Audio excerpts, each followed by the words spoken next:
Across the UK, online and on DAB. Take a far-out trip into the twilight zone of late-night radio with Iain Lee's Unmissable late-night radio with the original king of unconventional conversation. Make contact with Iain Lee. Late Night Iain Lee on Talk Radio. We have ways of making you talk. Hello, dear listener. Iain Lee. Talk Radio. That's us. Yes, 0844 499 1000 is the Is that our guest on that line there? Beautiful, beautiful, beautiful. The way the show works, I sit here, I talk about stuff, you can call in about it. So unprepared for the show, I needed to get some, go away, computer. I need to find out some information about our next guest. Maybe he can tell us himself. And do you know what? I don't always do this, because I know that some of you can be a cruel lot. So when we have a guest on, I don't always invite you on to phone in and comment with the guest. Sorry, the reason I'm sounding like I can't speak English is primarily because I can't. But I reckon this guest can probably take it. I've heard he's got big balls, big cojones, and I've seen him perform. So I suspect if you phone up and you want to, ask him a question or give him some, I bet he could probably take it. 0844 499 1000. It's an honour. It's a thrill. Angelos Epithemiou. Have I got the last name right, Angelos? No, not even nowhere near, mate. Not even the right ballpark. Epithemiou. Epithemiou. No, I don't think you say it like that. What, my name? I don't say my name like I say it. How do you spell it? Epithemi, then it goes all a bit, fuzzy at the end there. Kalinikta? Well, it's a face. Kala? Chaka. Now, Angelos. You okay? Yeah. What are you doing? Yeah. Oh, pistachio nut. Just up there. Up where? Yeah, up there. Okay, that now. Angela, really? Yes, I'm ready. We're doing it. We're in. Oh, let's go. Let's give it both barrels. I'll tell you what we're going to do. For those who don't know your work, I was going to set the agenda. Oh, go on then. Well, obviously I've come on to plug my show. I know, but before we do that, we'll do that. And my book. You didn't mention the book. Hey? You didn't mention you had a book to plug. Well, I haven't written it yet, that's right. But I will write one, so I want to plug that as well. Where will people know you from? Oh, they'll probably know me from off the telly. I've worked extensively with the Shooting Stars people. And I've worked on all sorts of things as well. Like for example? What do you mean? For example? Yeah, I worked with him. That's it. No, for example, I mean, yes. And I'm going to give you an example of an example. Right, let's do that. Shooting Stars. Right, Shooting Stars. Shooting Stars, yeah, I was on Shooting Stars, I said that. I worked extensively with them. Yeah. I was on that show, I'd done the scores on it, and I was on the panel with it, and I had my own show, actually, on Channel 4, which I'd forgotten about. You weren't the baby man, were you? No, I'll come after him. Yeah. Come after him. Okay. We've got a caller on the line. Would you mind talking to a caller, Angelos? What do they want? Alan, you're through to Angelos. Evening, Angelos. Hello, Alan. How are you, sir? All right, where are you calling from? I'm calling from Birmingham in the West Midlands. Oh, yeah, I know that place. I've been there. Whereabouts in Birmingham have you been to? I've been to the West Midlands. Yeah, which part? I went to Didcot. Is that near Coventry? I don't know. I think that might be near Coventry. You come from there, so you will know better than I do. Who? I come from Birmingham. Yeah, that's what I'm talking about, mate.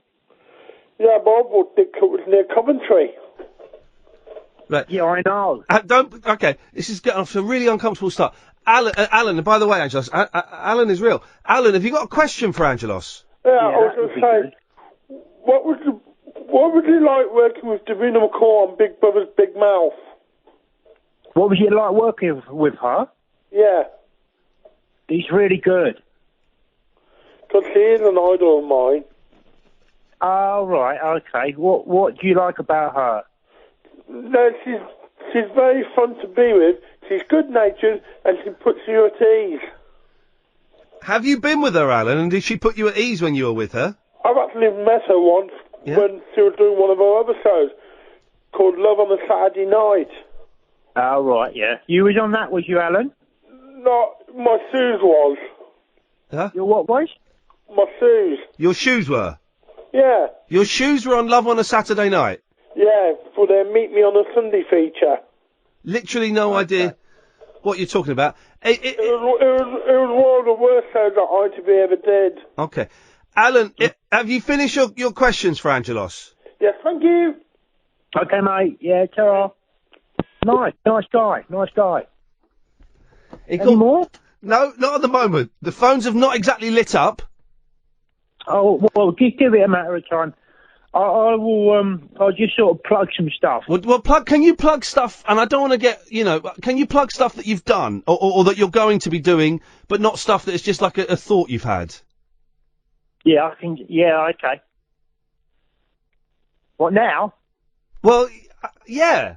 You've done this before. Okay. You've had your own TV show and stuff, and I've seen you do stand-up, and you're very, very funny. Yeah. So you know how this works. Oh, okay, I'll plug it. I'll plug it now. Here we go. Ready? Ready? I tried to plug it earlier, and you told me not to plug it. You tried to plug a book that you just thought you were going to write a book one day. Yeah, that's right, and I need to get it out there so people are prepared.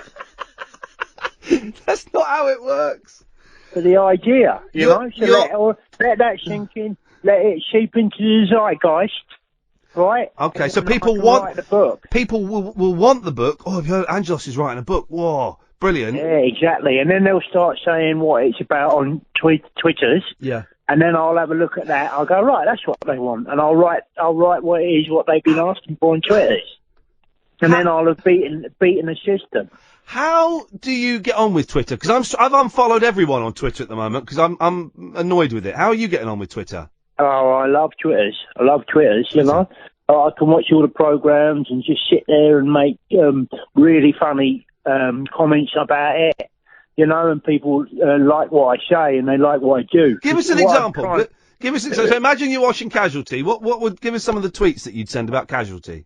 All right, I'll have a look at what they was doing first within context of the show, and I'd say, oh look, his hands are shaking when he's doing that.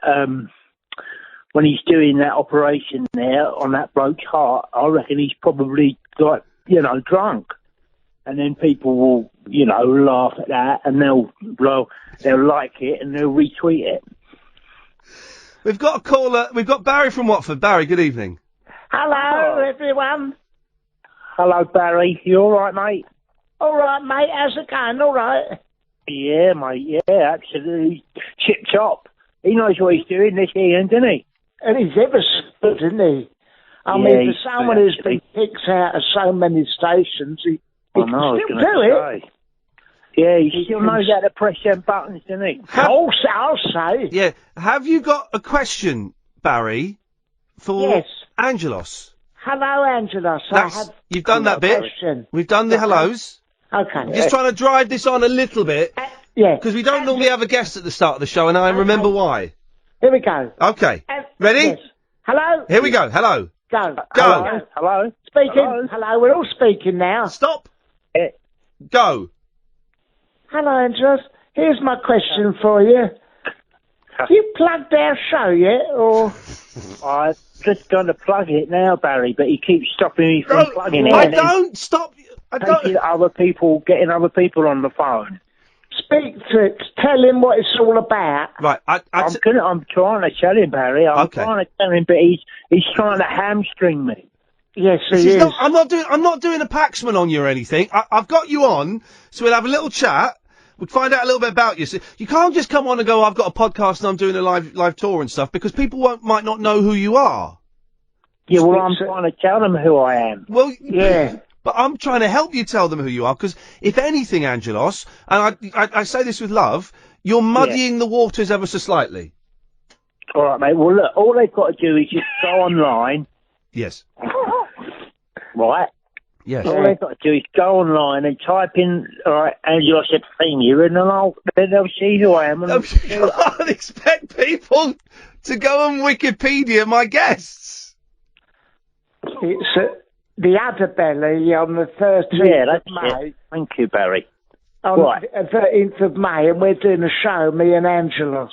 Right, and we're doing a show. And what is the show? Go on, you say him. Well, what we're doing really is we're trying to tap into the zeitgeist. Yeah. Do you know what the zeitgeist means, Angelos? Yeah, we're tapping into it. What's the zeitgeist, Angelos? What does that mean? It's German. It's German thing, isn't it? It's German stuff. So you talk about German stuff? Well, no, actually, we talk about Chinese. Yeah. Actually, we got a spectacular Chinese opening, haven't we, Barry? Yeah, they're so spectacular. It's all Chinese when we start. All Chinese. So it's a racist show? Racist. No, we love the Chinese. We're banging into them. We're celebrating the culture. How dare you? I'll tell you what I'm going to do. Right, the R word has been bandied around a bit. Can I just take a quick break, right? And when we come back... What are you going to do? Sorry? What are you going to do in the break? Well, we're going to play some adverts. And then when we come back, we'll plug the show again on May the 13th. Yeah. Okay. We'll plug the podcast. Yeah. Oh, good. And Barry, are you going to be sticking around? Yes, please. I want to read out some of my erotic literature I've written. All right, stay there. Dan, we've got Dan on the line as well. Wants a question. 0844 499 1000. Okay, right. It starts the show. We've doing things a little bit differently. We've got a guest. We've got Angelos on the line. Hello. Hello. Hello. Hello. Hello. Can you hear me, Angelos? Excuse me. Hello. I don't think he can hear me, Kath. I can hear you. Can you hear me? Yeah, I can, yeah. Okay, we've got Barry from Watford on the line as well. Hello, I can hear you loud and clear. Okay. And you two do a podcast together. Yes. I've not listened to it. Oh. Would one of you like to tell me what it's about? Go on. Barry, do you want to do that? No, you do it. Okay. I do. Well, what we're doing with the podcast is we sit down and we talk about stuff for half an hour. Lots of things what have been going on, but mostly we're just trying to tap into the zeitgeist. Again with the zeitgeist. What was the Chinese zeitgeist? They're the worst kind. They're deadly, those ones. Oh God, man. Okay, and so we do cover a lot of subjects, so it's quite hard to just fit it all into a nutshell, you know. Yeah. Pick one. What was the last podcast you recorded? You want to know the title of it? No. What were the subjects in the last podcast? Let me finish the question. Oh, sorry. I'm not talking to you. I'm talking to the guest. Oh. Angelos. He's had his own TV show, Barry. Oh, that's nice, isn't it? Well, it's true. That's charming, isn't it? Yeah. It's charming. It's true. He's a celebrity, Barry. You're just some old, bloke that calls me up and annoys me. What was in the last podcast you recorded, Angelos? Well, it was lots of stuff about Hollywood, I'd have thought. And,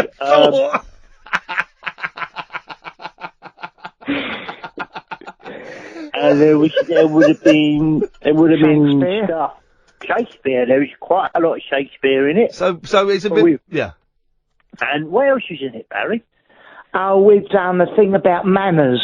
There was in the Daily Mail. Yeah. There was test your etiquette. Oh yeah. Right. And we done Beatles, all the Lost Beatles song we done. Yeah, we've done all the Lost Beatles songs. I think we got plenty there. Oh. You're doing a live show. This is in London, is it? Yeah, this is in London. This is on the south bank of London, on the river, next to the National Theatre, and where all the hoity-toity. There's a big cow that's purple, and they turn it upside down and they stick people in it for a month. Yeah. If you had to enter an animal, let's start with you, Barry. If you had to enter an animal, what animal would you enter, Barry? Oh, mate, what are you talking about? Oh, it's What do you mean, enter an animal? That was never proven. How dare you?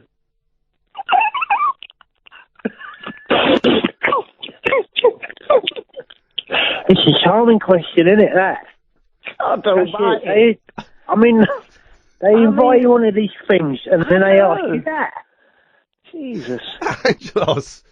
Well, what is it, though? What is the animal? If you had to enter an animal, Barry, to save your family, what animal would you enter? It's a good question, you know. Oh, it's a very good You've got to do it, otherwise all your family die, including Dave, your son. Oh, well. This is gun to the head time, mate. God blimey. Yeah. You must enter animal now, or we kill family. Old man. Which animal? Well. Bang! You've just had your son shot. Your son's just been shot. Giraffe! Parakeet, that'll give you no bother. Well, they wouldn't be looking at you, would it? I wouldn't like to see its eyes. It'd be up the neck. It's up there. It wouldn't be looking at you over its shoulder going, what are you doing? You know what I mean? Judging you. Judging you with those eyes. Yeah, you don't want that, do you? You want something that can't really turn its head. Yes. I mean, don't get me wrong. What would you enter?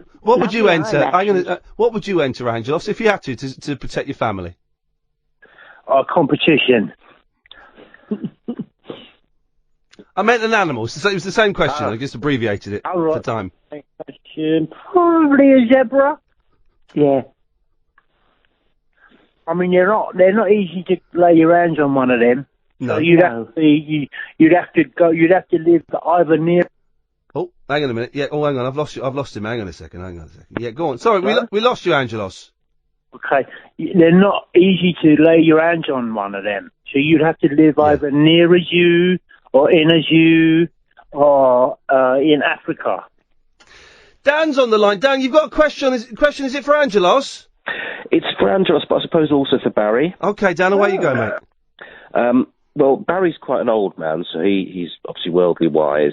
And Angelos, I believe, has some medical training. Yes.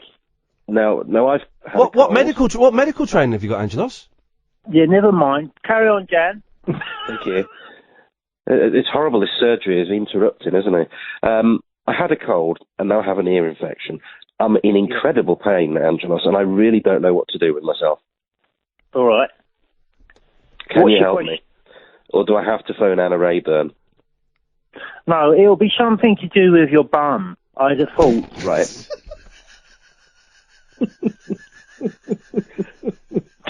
a pencil up there. Up my bum? Yeah.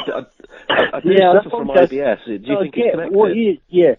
No, get yourself stood on the toilet, Bog. On the bowl of the toilet. Pull your pants down. Right. Yeah. Turn your bum round, have a look in the mirror. Right. And see if there's any like pink spots on it. Do that now. On my bum. The problem is I'm quite a heavy fella and I rent a house. I'm not sure my toilet can cope with me standing on it. Stick a pencil. Well, maybe get a... Yeah, stick a pencil up it. Dan, the advice there is to stick a pencil up your bum. An HB. Yeah. Well, it should really be an HB, yeah. Can we you better just give a disclaimer, you know, you are not qualified. You do that. I mean, I would just say, of course, this is pure conjecture. What Angelos recommends... Yeah, I'm a pencil doctor. Yeah. Yeah, I'm not really a BM, whatever they are, BMA doctor. I'm a witch doctor. No, but, you know, give it a go with a pencil. And try that, because it does work. It does work. You'd be very surprised. It certainly take your mind off it. Yeah. Good luck. Very the best of luck. Okay, Dan. Bye-bye. Bye-bye. Good luck. Anyone else there? Anyone else got any medical problems? There's nobody else. I didn't know you had medical training. I would have touted it as a medical hour. Very popular. Oh, he has. Yeah, I've got lots of that. Okay, what's in? I've seen you, Angelos, and it's very funny. What's in your bag? You carry a bag around with you a lot, don't you? Yeah. What's in the bag? Yeah, I do. Well, I've got my car keys in there. I've got my other keys in there. I've got my stationery. All my stationery goes in there. And my super glue. And I carry some nuts in there as well for, emergencies and stuff. So that's usually what's in there. And then there's all other stuff I nick along the way. And this is all, it's just a carrier bag, isn't it? Yeah, it's a carrier bag. Yeah, it's a carrier bag. It's nothing special about it, but it's cheap, you know. Where did you get your break into show business? Because I'd imagine that yours is not a normal route into performing, Angelos. It's not the average route. No, I used to own a burger van. Did you know that? I know what a burger van is. Yeah, a van that sells burgers. Yeah. Did you know that I had one? No, I don't know the story, so I'm asking it. Okay. Well, I had one of them, burger van. A burger van. Yeah, and it was award-winning burger van. Oh yeah. And what awards did you win? Best clean surfaces, best use of disinfectant, best use of tea urn.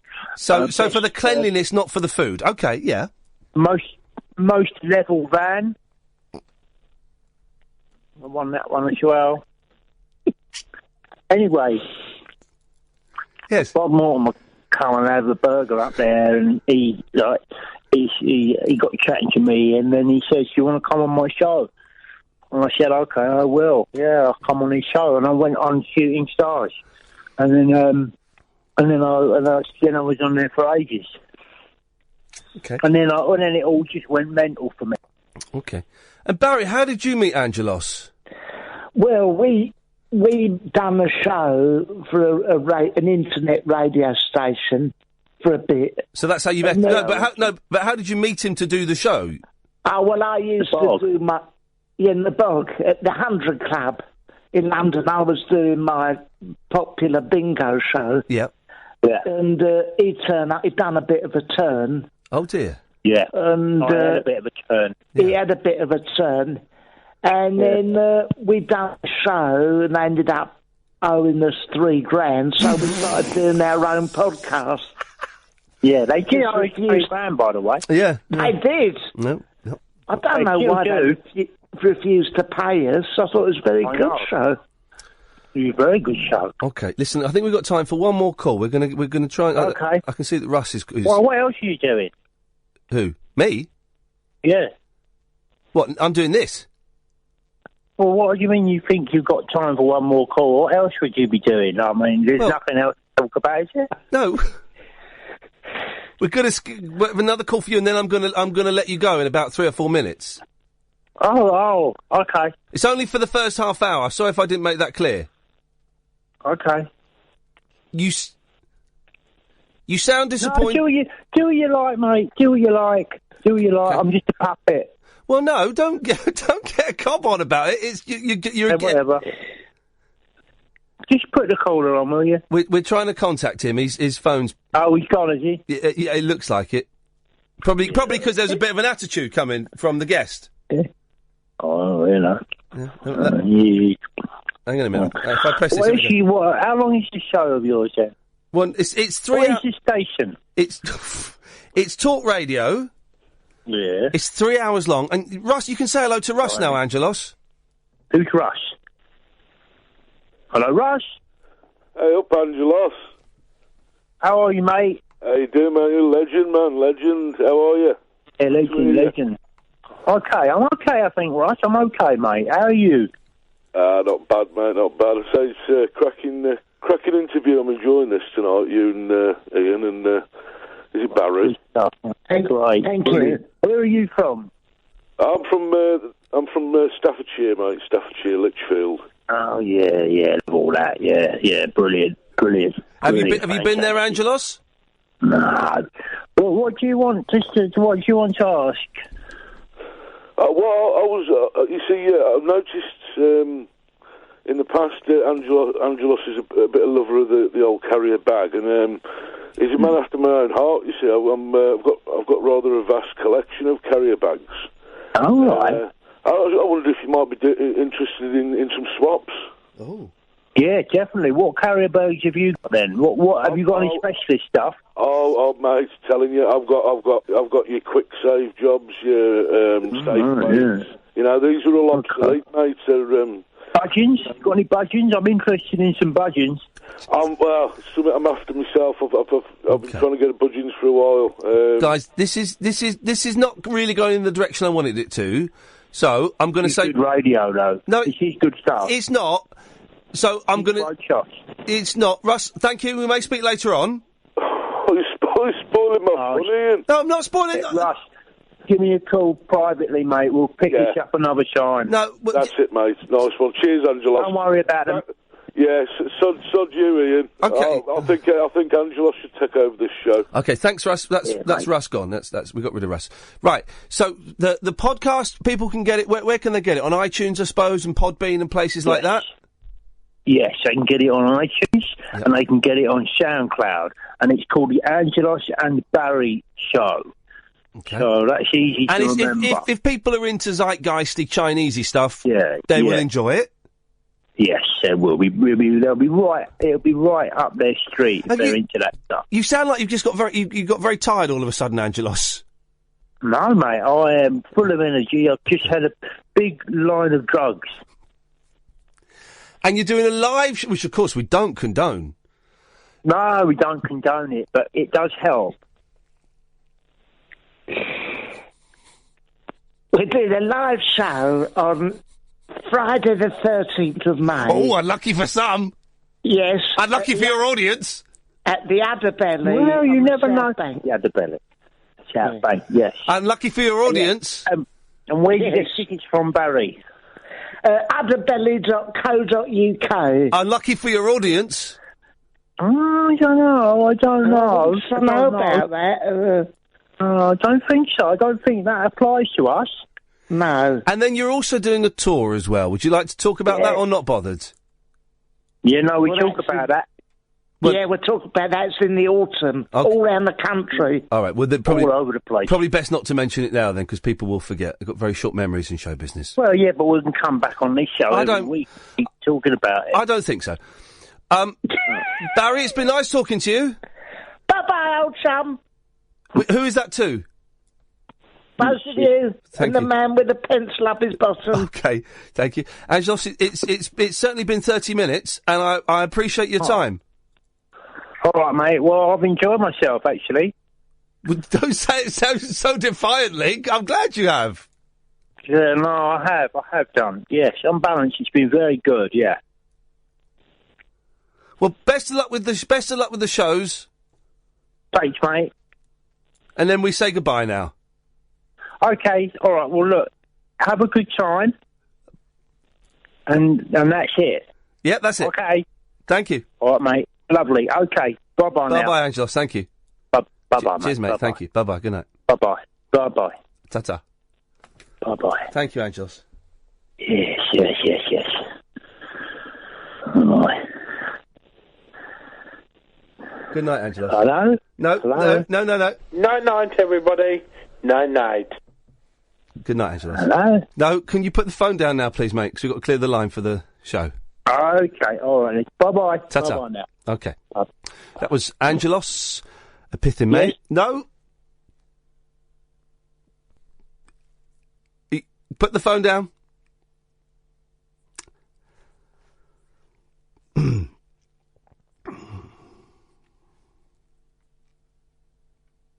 Okay. Well, I never like having a guest at the start of the show, because then it means I've got to work doubly hard, sort of now, for the next 20 minutes to try and get the show up and running again. And I remember why. Adam Buxton's coming on the show tomorrow. Yeah, he is. I need to apologise to everybody. Right. Because although I told Angelos not to say a certain swear word he's fond of, yeah, I didn't warn against overt drug references. We don't. I didn't think I'd had to. We don't condone the use of drugs. We don't condone the use of drugs. Of course, No. it's. I'm sure he was just playing with us and playing with our minds. Yeah. Have you ever seen him live? No. It's very funny. It's very funny. I've not seen him live personally, but I've heard but stories. I imagine he's funny. No, I've watched the DVD, and That's not live, you know. Well, it's recorded live. There's an audience there, and I've met him. Well, a I've couple seen times. him live then as well. What, you've seen the DVD? No, I've seen him on the telly. That was Yeah. recorded live, right? No, but the DVD is live. Oh. I don't think I've seen him live. Anyway, Adam Buxton's coming on tomorrow, and he might be in the studio. I'm not sure. He's going to come and record his podcast. He's interviewing me for his podcast, which is bizarre because he has like proper people on there: Kathy Burke and Louis Theroux and John Ronson. We all have slow weeks. We've booked we've booked a meeting room. How big are the meeting rooms? Big. Those glass boxes downstairs with the long tables. Oh, beautiful. So he's going to be interviewing me at 7:30. Yeah. And then I think he's going to stick around. He's either going to stick around and do the show from like 10 till 10:30 and then go, or we might pre-record it before. Right. I don't really want him hanging around. Well, we won't be able to go for a Chinese if he's there, or we'll have to take him. What, beat him up? You could do, he's a tiny fella. He's a nice fella, you won't want to beat up Adam Buxton. But it's going to be, the internet is a froth with excitement at these two geeky blokes, you know, butting heads. Butting something. The streams have crossed for some people. I don't personally consider myself in the same league as Adam Buxton. You know, the bloke's brilliant. So that'll be tomorrow's show. Yeah. Has Charlie Brooker got back yet? No, and I sent him another option because he said, "Oh, I could do Monday, but I'd rather do later on in the week." So I said, "Okay, we'll do later on in the week." Silence. So I said, "Or next week." Silence. But I'm sure he will. Brooker! That'll do it. Has Danny Baker got back? No, he sent me an email saying, "Right, Cass, when am I coming on?" And I said, "How about next week, Tuesday?" Nothing. And I sent it within seconds of him sending it to me, so he'd still be at his computer. These celebrities. Wouldn't he? What are these celebrities all about? Now, all of the topics for the show are on my telephone, which is being used to Periscope. So we'll kind of busk it. 0844 499 1000 is a telephone number. The way it works for the next hour and 20 minutes or so is you call us, we call you back. And I'm going to sit here and then we're going to talk about... I've not even looked at the papers. We'll sit and talk about stuff. You can call in and talk about that stuff. You can talk about other stuff. At some point, and not tonight, because I don't feel up to it, unless you guys want to. If you want to phone in and do it, you can do it. I don't really dictate that much. But I want to talk about what's going on in the world. Which bit? The bit that we were talking about I'm getting a lot of flack on Twitter for being a racist, right? That's fine. Because you're picking the wrong labels. Because I'm picking the wrong labels. But then I'm also getting a lot of flack of I am inherently racist because I'm a 42-year-old privileged, a 42-year-old white middle-class man. And you have the privilege that goes with the that. The privilege that goes with those things. And I am unaware of the privilege, according to some of my critics. Even though you say you're not. Well, I am aware that I am privileged. To what degree I am privileged, I probably am unaware. I think you're unaware of how much that entitled you to have an opinion. I am entitled to have an opinion, but to other people, I'm not entitled to have an opinion because of my privilege. It would appear that we're not fully aware of the rules. And it's a trend that's really, I guess we are talking about it, although we can talk about it, but I've not clearly thought out what my thoughts are on it. It's a trend that I thought had been hyped up by the media in terms of Germaine Greer, although she did say, is it Germaine Greer? The Australian feminist? Germaine Greer, yeah, but she's fallen out of favour with the trans community. Yeah. She said some stuff that was pretty out there. Yeah, but she's been saying it for years. Yeah. And Peter Tatchell was the one. We should get Tatchell on, not tonight. We'll get Tatchell on. Peter Tatchell was the one who, as far as I'm aware, has done more for people of different sexualities and different genders and minorities, whatever they may be, than anyone else I can think of. I mean, when I say more, I mean he's had the bejesus kicked out of him. He's been knocked unconscious by whose guards was it? The Zimbabwean Mugabe's guards. He went over there, didn't he? Well, no, this was in London, I think it was. I've seen the footage of it. It's incredible. I've spoken to him about it. He went... Mugabe's like on a state visit or something. I don't think it was a state visit. And he went and put him under a citizen's arrest. And the guards kind of, rightfully, they're his bodyguards. They roughed him up and pulled him away. Then I think he went and did it again, and they smacked him over the head. They knocked him out, gave him brain damage. He's got, permanent damage. They duffed him up proper. And he's been caught up in this, growing trend, I'm not saying it's right or wrong, because I haven't thought about it properly yet, of, it seems to be younger people, early 20s, and when we're in our 20s, we are, I think, and I remember hearing this when I was in my 20s and thinking, not me, Grandad, now I am, we are more idealistic when we are in our 20s. We're going to change the world. We are going to change the world, and you see it a lot, and by me acknowledging that, it means I have crossed over into a different age group.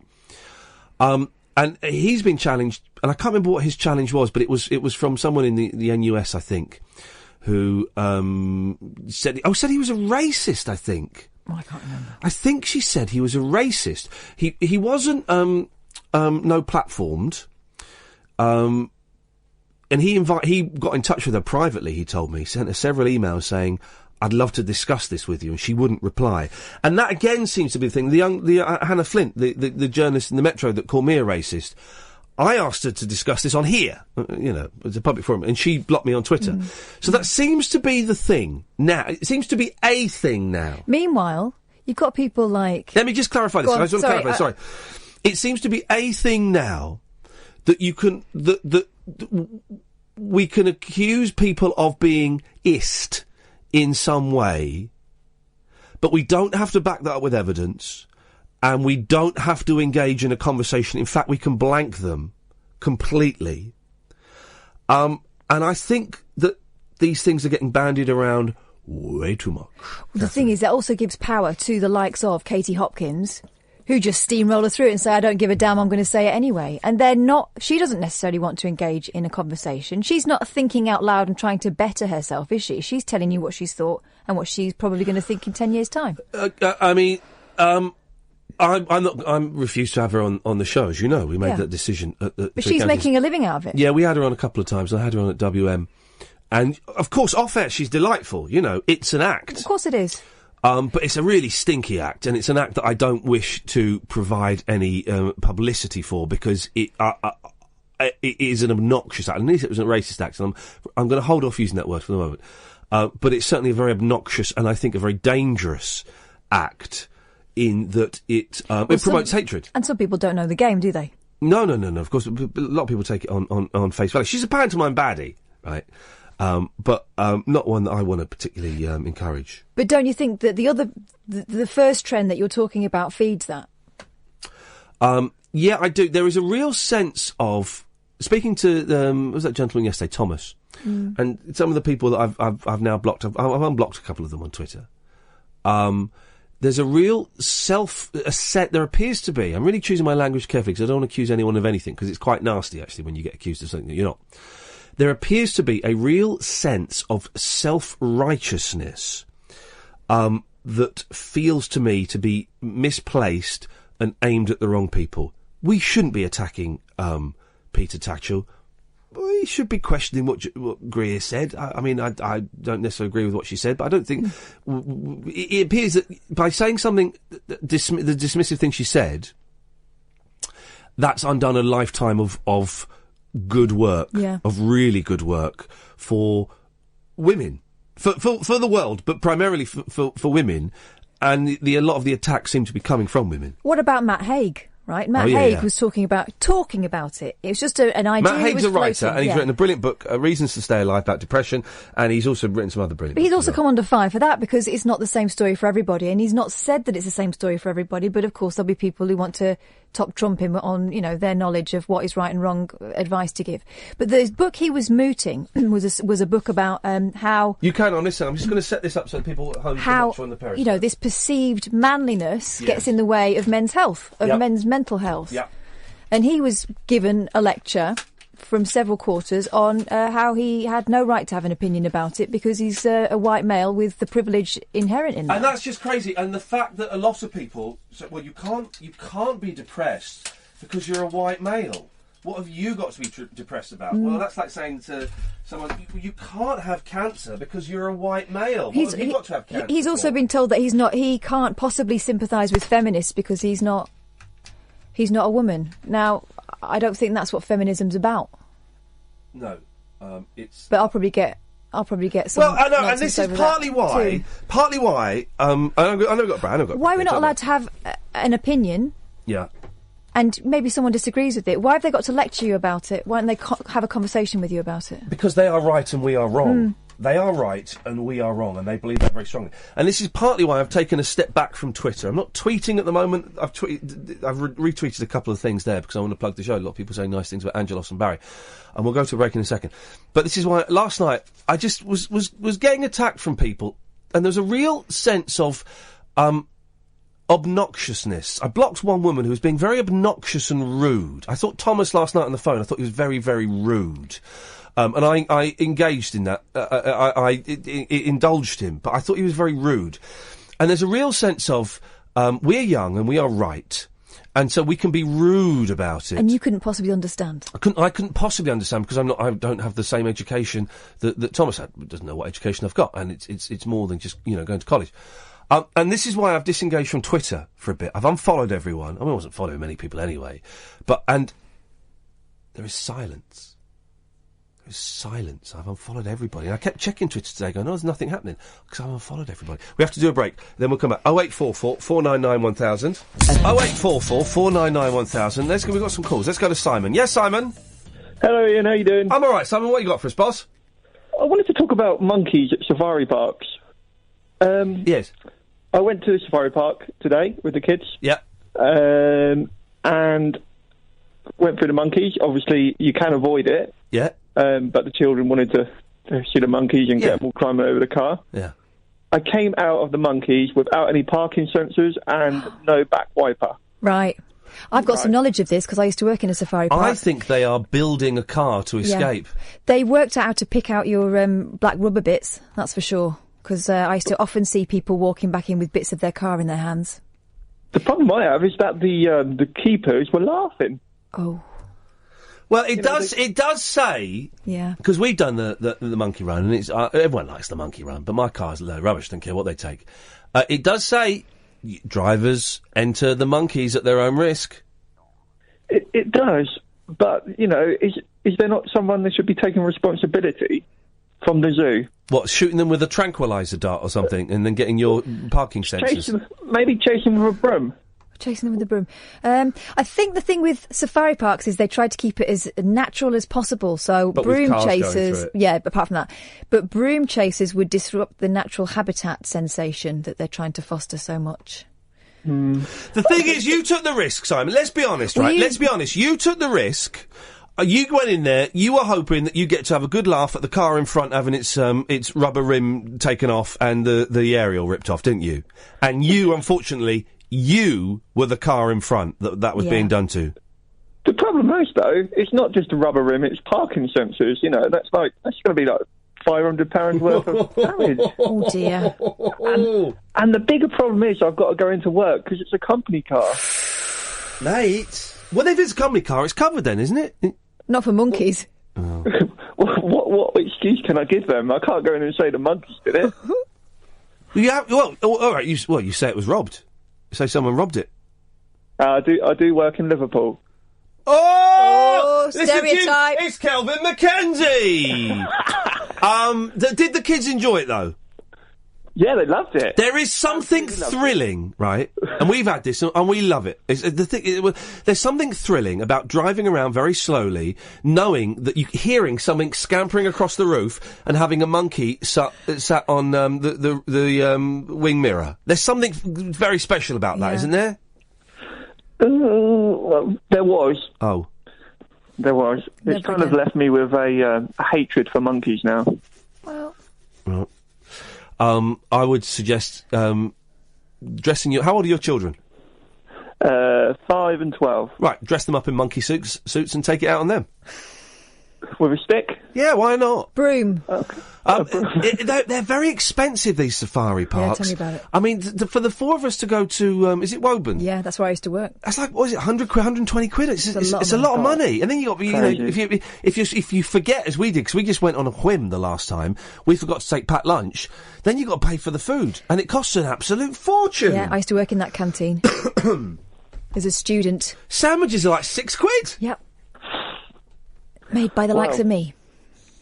What do they do with all this stuff, though, at the zoo? Like, all the old car bits? What do they do? And do they put them on eBay? You've got to let it go. You've got to let it go. They should have like a bit at the end, like a lost and found for cars, where you go in and go, yeah, that's my windscreen wiper, that's my rear indicator, that's my youngest son, and you claim the stuff back. Simon, I've come up with a name for a band. I want to start a band. It's either going to be a band, or it might be. Do you remember the Chippendales when they were big? Right, I think that was a prerequisite, wasn't it? Yeah, steady on. I think it's time for like for something else, something new, a new dance troupe, right? And I've come up with a great name for it. Go on. We're going to call ourselves Manhole. Oh God! Oh God, no! Manhole. We're going to go and see Manhole tonight. Simon, do you want to be a Manhole with me? I'm not sure my manhole's big enough. It doesn't matter. Can we try and not make this smutty? This is a genuine idea. It's artistic. It's artistic. It'll be a dance troupe. Yes, there'll be semi-nudity, and when I say semi, I think you know what I'm saying, Simon. We're going to take it to the next level, and we'll call ourselves Manhole, and women can come and see Manhole. I've seen it before. And I'll at the start we'll be wearing a Manhole cover, and then the cover will be removed and it'll just be Manhole. Are you up for that, Simon? Or is that a crazy idea? Will we have our own special talent as well? What would your special talent be? Oh. Do you remember, right, I used to work with a bloke called Justin Dealey, right? And he told me, do you know where I'm going with this? He told me, Kath used to work with him as well. He told me he went to like a sort of hen night party at a discotheque or something. It wasn't a disco, it was a bowling alley, wasn't it? Bowling alley, right? It was a bowling alley. And there was a stripper, right? And do you know what his special power was, Simon? Huh? He could tie a chair to his penis and lift up the chair with his penis. Wow. I mean, flipping heck. If that can work, then Manhole certainly can work. Okay. Well, I'm going to go give that a go. Try and lift a chair with your penis, Simon, and let me know how you go. Don't. He's had a bad enough week. He's going to do good himself lad. a Thank you rupture. very much indeed. 0844 499 1000. Carl's on the line. Yes, Kyle. Evening. Excuse me. What would I be doing if I was in the band? Well, I don't know. You've got... Listen, guys, I've come up with a name. I've come up with the concept. You've got to come up with your special powers. This is one of tonight's phone-ins. What would your... if you want to audition for Manhole, 0844 499 1000, we'll call you back. But you've got to have a solo... like the Spice Girls do. They have a little solo bit, right? When I saw the Spice Girls, they all did a solo song. Apart from Posh Spice, right? Oh. It just catwalks up the stage and then back again. Yeah, and that was it. Yeah. And the Mel B, she got a bloke up from the audience and she did a lap dance for him. Oh, she did. Oh, flipping heck. But he could have lifted a chair with his willy. Kyle, what would your thing be? Well, I do have a serious point, but I was going to say glockenspiel. I don't think that's what we want in Manhole. Yeah, but you don't know what I'm tapping the... Thank you very much indeed. I think we do. What was your, what do you want to say? Yes, that's how you have a conversation. What do you want to say? Talking of serious points. What do you want to say? Oh, the serious one, I couldn't hear then, sorry, Ian. No, the bit was, so I followed everything that's gone on from Twitter from Saturday. Yeah. And it's quite bizarre. I don't know where my loyalties lay now, because I am mixed race, and then I also had a stroke back in 2012. Yeah. So, I don't know. Is it safe to listen to you? Are you going to start having a, pop at, I don't mind. Now? I don't mind. Well, disabled people are on my list. Okay. They're on my list. I've just not quite got my thoughts. What are you putting that face for? That's the face of, oh no, here we go again face. Oh, I've only got a year's contract, that's the face. Kyle, listen, this show... Thank you, Kyle, for that. I appreciate that. This show is open to everybody, right? And I'm going to say this for the last time. I'm not a racist, okay? That's my stomach. My body has been making... If you download tonight's podcast... You'll hear a very strange noise. You will hear the... I'm not going to spoil it for you, right? You will hear the strangest noise. A noise coming from a man's body you will never have heard before. Unexpected place.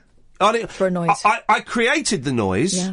I tried to create the noise. I succeeded, but it was a noise comes from there. No, I've heard some things. I've Yeah. seen some things. Yeah. I've never heard anything like that. It's the podcast. I need a favour from you lot. I need you, if you're on iTunes, I need you to keep subscribing to the podcast. I think this works. If you unsubscribe and subscribe again. And if you set up separate accounts and you subscribe and you get when your mates aren't looking, if you subscribe to the Iain Lee podcast from their account, all of that stuff, because we've sunk down to about sort of in the early 60s in the chart. Embarrassing, frankly. It's embarrassing. We were the internet sensation, now we're MySpace. And I don't want it to go that way. So if you could do us a favour, go on iTunes. Even if you hate iTunes, do it for me. Go on iTunes, subscribe to the podcast, unsubscribe, subscribe. I think that works. Talk Radio. Okay, so what we talked about? Well, we've talked about privilege and being offended and being able to talk about what you want to talk about, and we've talked about my new dance troupe, Manhole. Well, you're also going to compile a list of films that you will never, ever see. Other stuff, I don't know, whatever you want to talk about. 0844 499 1000. Now is an excellent time to call while the news is on, and we will call you back. Late night, Iain Lee on Talk Radio. We have ways of making you talk.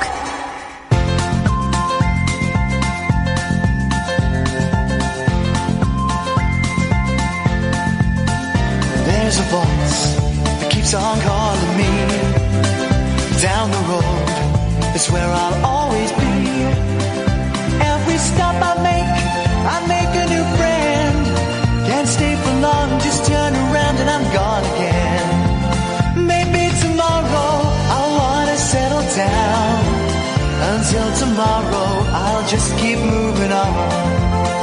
Down this road that never seems to end. When new adventure lies just around the bend.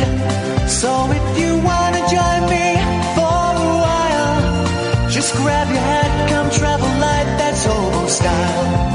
Maybe tomorrow I'll wanna settle down. Until tomorrow, the whole world is my home. So if you wanna join me for a while, just grab your hat, come travel light, that's hobo style. Maybe tomorrow I'll wanna settle down. Until tomorrow, I'll just keep moving on.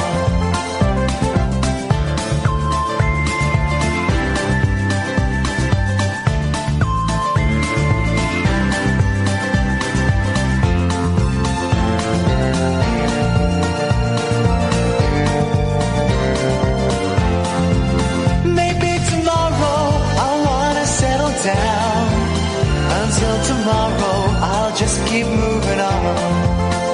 There's a world that's waiting to unfold. A brand new tale no one has ever told. We've journeyed far, but you know it won't be long. We're almost there and we paid our fare with a hobo song. Maybe tomorrow, I'll wanna settle down. Until tomorrow, I'll just keep moving on. So if you wanna join me for a while, just grab your hat, come travel light, that's hobo style. Maybe tomorrow, I'll find what I call home. Until tomorrow, you know I'm free to roll. Okay, so that's the first hour done and dusted. I've not even looked at the papers yet, and I'll have a look at the papers in a bit, and we'll see what's in there. I imagine not a lot. And let's be honest, what time do the papers come out these days? I mean, sometimes when I leave the studio, tomorrow's papers are there. So sometimes they come out like midnight. That's insane. How the hell do they know what's going to happen? This is Iain Lee. This is Talk Radio. This is unlike any other phoning show on the radio at the moment. It may be like phoning shows that have been on in the past, but this is unique now. As radio eats its own... radio is like the Human Centipede, a film I've never seen. A teacher got suspended the other day for showing the Human Centipede 2 to his pupils. course he got suspended. You can't start a trilogy on part 2. You've got to start from the first one. Now, I've never seen The Human Centipede, and actually this does tie in, this wasn't what I was going to say, but this ties in neatly to a topic I want to do. Films that you know you're never going to see. 0844 499 1000. Or you can text 87222, start your text with the word talk. It costs 25 pence plus your standard network charge. Yasser's kicking. Yasser, stop kicking off on Twitter, dude. You've done this before. Don't do it now. We've got nothing to apologise for, mate. And I had this with Eloise, and I had this at LBC. Just stop it, man. Seriously. Why is Twitter really is just an absolute arse of a place. I'm very close. I'm very close to getting rid of Twitter because it just annoys me. It just annoys me. But I don't know. I've still not made my mind up. Anyway, so the Human Centipede, as far as I'm aware, the premise is a gentleman, that ain't no gentleman, so gets people, students, I'm guessing, maybe there's some old people in there as well. No, it's fine. So he will sew the mouth of one person to, and I'm going to say it, the bum hole of the next person. Is that right? That's the premise for the film. And as far as I'm aware, they've got 3 movies out of that concept. That's stretching it a bit. I mean, one movie is stretching it a bit. And it goes on and there's I think he has like 20 or 30 people in it. I don't know. I don't quite know. But it's a film. When I was younger, I would have watched The Human Centipede. Of course, 0844 499 1000. It's a film that I'm going to say it. I'm never going to see it. I don't need to see faces sewn to bum, sewn to face, sewn to bum, sewn to face, sewn to bum, sewn to face, sewn to bum. I don't need to watch that for, what are films these days? 90 minutes, 97 minutes, something like that. If you've ever seen the Human Centipede, could you give me a call? 0844 499 1000. Don't worry, guys. We call you back. And, if you've seen the whole trilogy, that will be something where you've watched the first one and gone, whoa, that was good, that, but you know what? It's left me wanting more. I want to know what happened. I want more. I want more face to bum to face to bum to face to bum to face. So 0844 499 1000. Films you're never going to see. Another film I know I'm never going to see. And I want to try and compile a whole blockbuster's worth of films that you and I are never going to see. Right. Another film I'm never going to see, and I've seen 3 different trailers for it. And I feel like I've seen all of the best bits of the film by quite some way. Right. Is that Eddie the Eagle Edwards film? I mean, really? I've met Eddie. I've filmed with Eddie, I think. Yes, for Watchdog, I think it was. Or the One Show, some rubbish like that. We filmed him ice skating. I cannot remember why. I don't remember what the story was. And he's an absolutely delight. He's a nice bloke. The end. He's a nice. I don't want to watch a film about a nice bloke. And I know it's it's not even the small man triumphing over evil, because he doesn't triumph. It's a triumph of human will and stuff. But I just really, it doesn't appeal to me. And I'm a pretty good judge. 0844 499 1000. I'm a pretty good judge of knowing what films are going to be good and what films are going to be rubbish. The Dad's Army film, right? The flipping Dad's Army film, right? I'll get some music while I'm talking to you here, because I'm warming up now. I hate Dad's Army. The television series is I don't get it. Oh, you're a super boy. Oh, no, you're a lovely boy. That's A&R Fatma. I don't get what's supposed to be funny about it. It's always just reminded me of, like, Saturday tea times waiting for Doctor Who. You know, it's that and nothing more. And so when they've been saying for ages they're going to make a film, like they were saying for years they were going to make an 18 film, and when that came out, boy, didn't we all yawn. 0844 499 1000. And when they said that we were going to make a Dad's Army film, I was like, oh, flipping it. Really? I'm never going to see that. And I found myself at a real low point in my life where I had several hours to kill. I was stood outside a cinema, and the only film that I could see, because it was on in like 10 minutes and I'd finish in time I could go and meet my mate, was the Dad's Army film. And it was only $3.95. I thought, well, there'll be a few giggles in it. There'll be a couple of chuckles in the Dad's Army film, won't there? No, there was nothing. It looked good. It looked brilliant, right? It was shot really well. And all of the characters looked like the people they were impersonating. And it was a great cast. Toby Jones, who I think is just one of the best actors around at the moment. He's brilliant. You watch him in The Detectorists, the guy's brilliant. And the old man that people like, and loads of people are in it, right? But it was utter pony. I laughed once at a bit. I was the only person that laughed at it. The whole cinema was in complete silence while this film was on. It's full of old people. And as we walked out, I heard one old woman say to her husband, well, I thought it was going to be funny. And it just summed it up. So, 0844 499 1000. You can text 87222. Start your text with the word talk. Let's compile a list, please, of films that we have absolutely no intention of seeing. If you want to join my dance troupe Manhole, give us a call. Let me know your special power. And you can call about anything else you want. Sam, stay there. Come to you after this.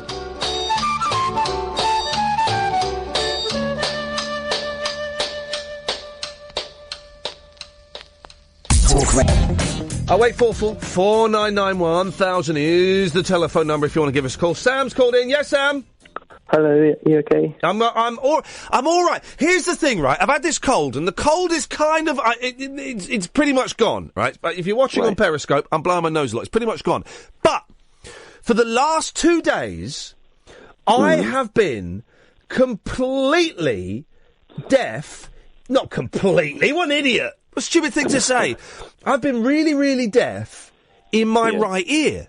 Little bit deaf in the left ear, but deaf, and it's all the tubes and stuff. And it's been really... I've never had it before. It's been very discombobulating. And I mentioned this on the show yesterday. And some pervert, some potential killer, said, Ian, here's what you need to do.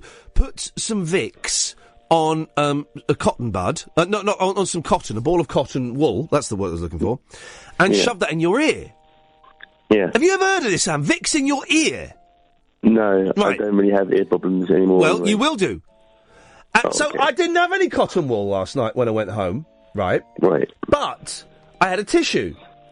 So I got some cotton wool. No, I got some... I got some Vicks, I put it on a tissue, I put it in my ear. Yeah. Now, I don't think it fixed my ear, but it was the weirdest sensation I've ever had in my life. I've never felt anything like it. It was vaguely psychedelic. I think it felt nice. I think I enjoyed it. I'm not suggesting anyone does this. If anyone is considering doing this, boy oh boy, maybe read the instructions. Condoning it. Well, I condone it, but I'm not encouraging it. And it was just the weirdest sensation. It did not block my ear. I had a very blocked ear, and I had to be... Am I going to tell you where I went today? You know I'm very honest, Sam, and I share a lot about my life. Yeah, I know that, definitely, yeah. Am I going to tell you where I went today? Whisper it to me. No. Well, I don't know. I've been toying with it. I don't... I was in court today. That's all I'm going to say. Okay. Right. A magistrate's court. And I couldn't hear a blooming word that was said to me. And I just, when they stopped talking, I just went, yes, sir. Yes, sir. Pardon? Yeah, I couldn't hear a word they said, and it was doing my nutting. So I went to Boots, and I'm always dubious. I thought I'm going to go. We were always told, don't go to your doctors, go to see the pharmacist. Go and see the pharmacist. Here's a question for you, Sam. Is Superdrug a pharmacist? They sell sandwiches, don't they? Well, so do Boots. So do Boots. Oh, fair enough, okay. I don't know, really. I don't know. I don't know if Superdrug actually sells drugs, or whether it's just hairspray. I don't know. I mean, W. Smith spells paracetamol. Is that a that does not count as a pharmaceutical supply. Fair enough. So I went. I didn't go. I'm not finished. 0844 499 1000 is the telephone number. We'll get to the other calls in a bit. But now is an excellent time to call in, dear listener, because could be some time. So I went to Boots, right, because I thought, right, I'm going to follow the advice. I'm not going to go to the doctors. I'm certainly going to go to the hospital, but also I'm not going to be deaf for... There was a moment, right, when I was walking, and I thought, genuinely, because I'm quite anxious, I thought, maybe I'm going deaf. Maybe this is what going deaf is actually like, and this is the beginning of it. And then I went into this horrible fantasy of not being able to do this job because I was deaf, and not being able to hear music. And how would I? But I was thinking, but I could still do a podcast because I could talk, and I could record my voice. It was very, very weird. Anyway. Yeah, I mean, when you can't hear your voice, but when you're talking, it's really weird. It's like just really sort of, I don't know, disconcerting. But I went to Boots, right, and the guy behind the counter was the guy behind. Have you ever gardened at night time? No. George Harrison used to garden at night time all the time, and I bet it's delightful. Anyway, the guy behind the counter. Oh, hang on a minute, here we go.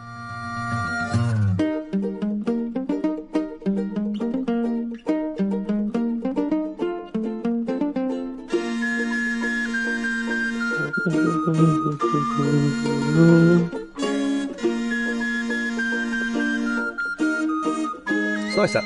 Anyway, the guy behind the counter is great. He suggested two things. He says, right, take a decongestant tablet. Don't use the Vicks spray because you're only supposed to use that for a few days. And he's right. If you use that stuff for more than 3 days, you're hooked.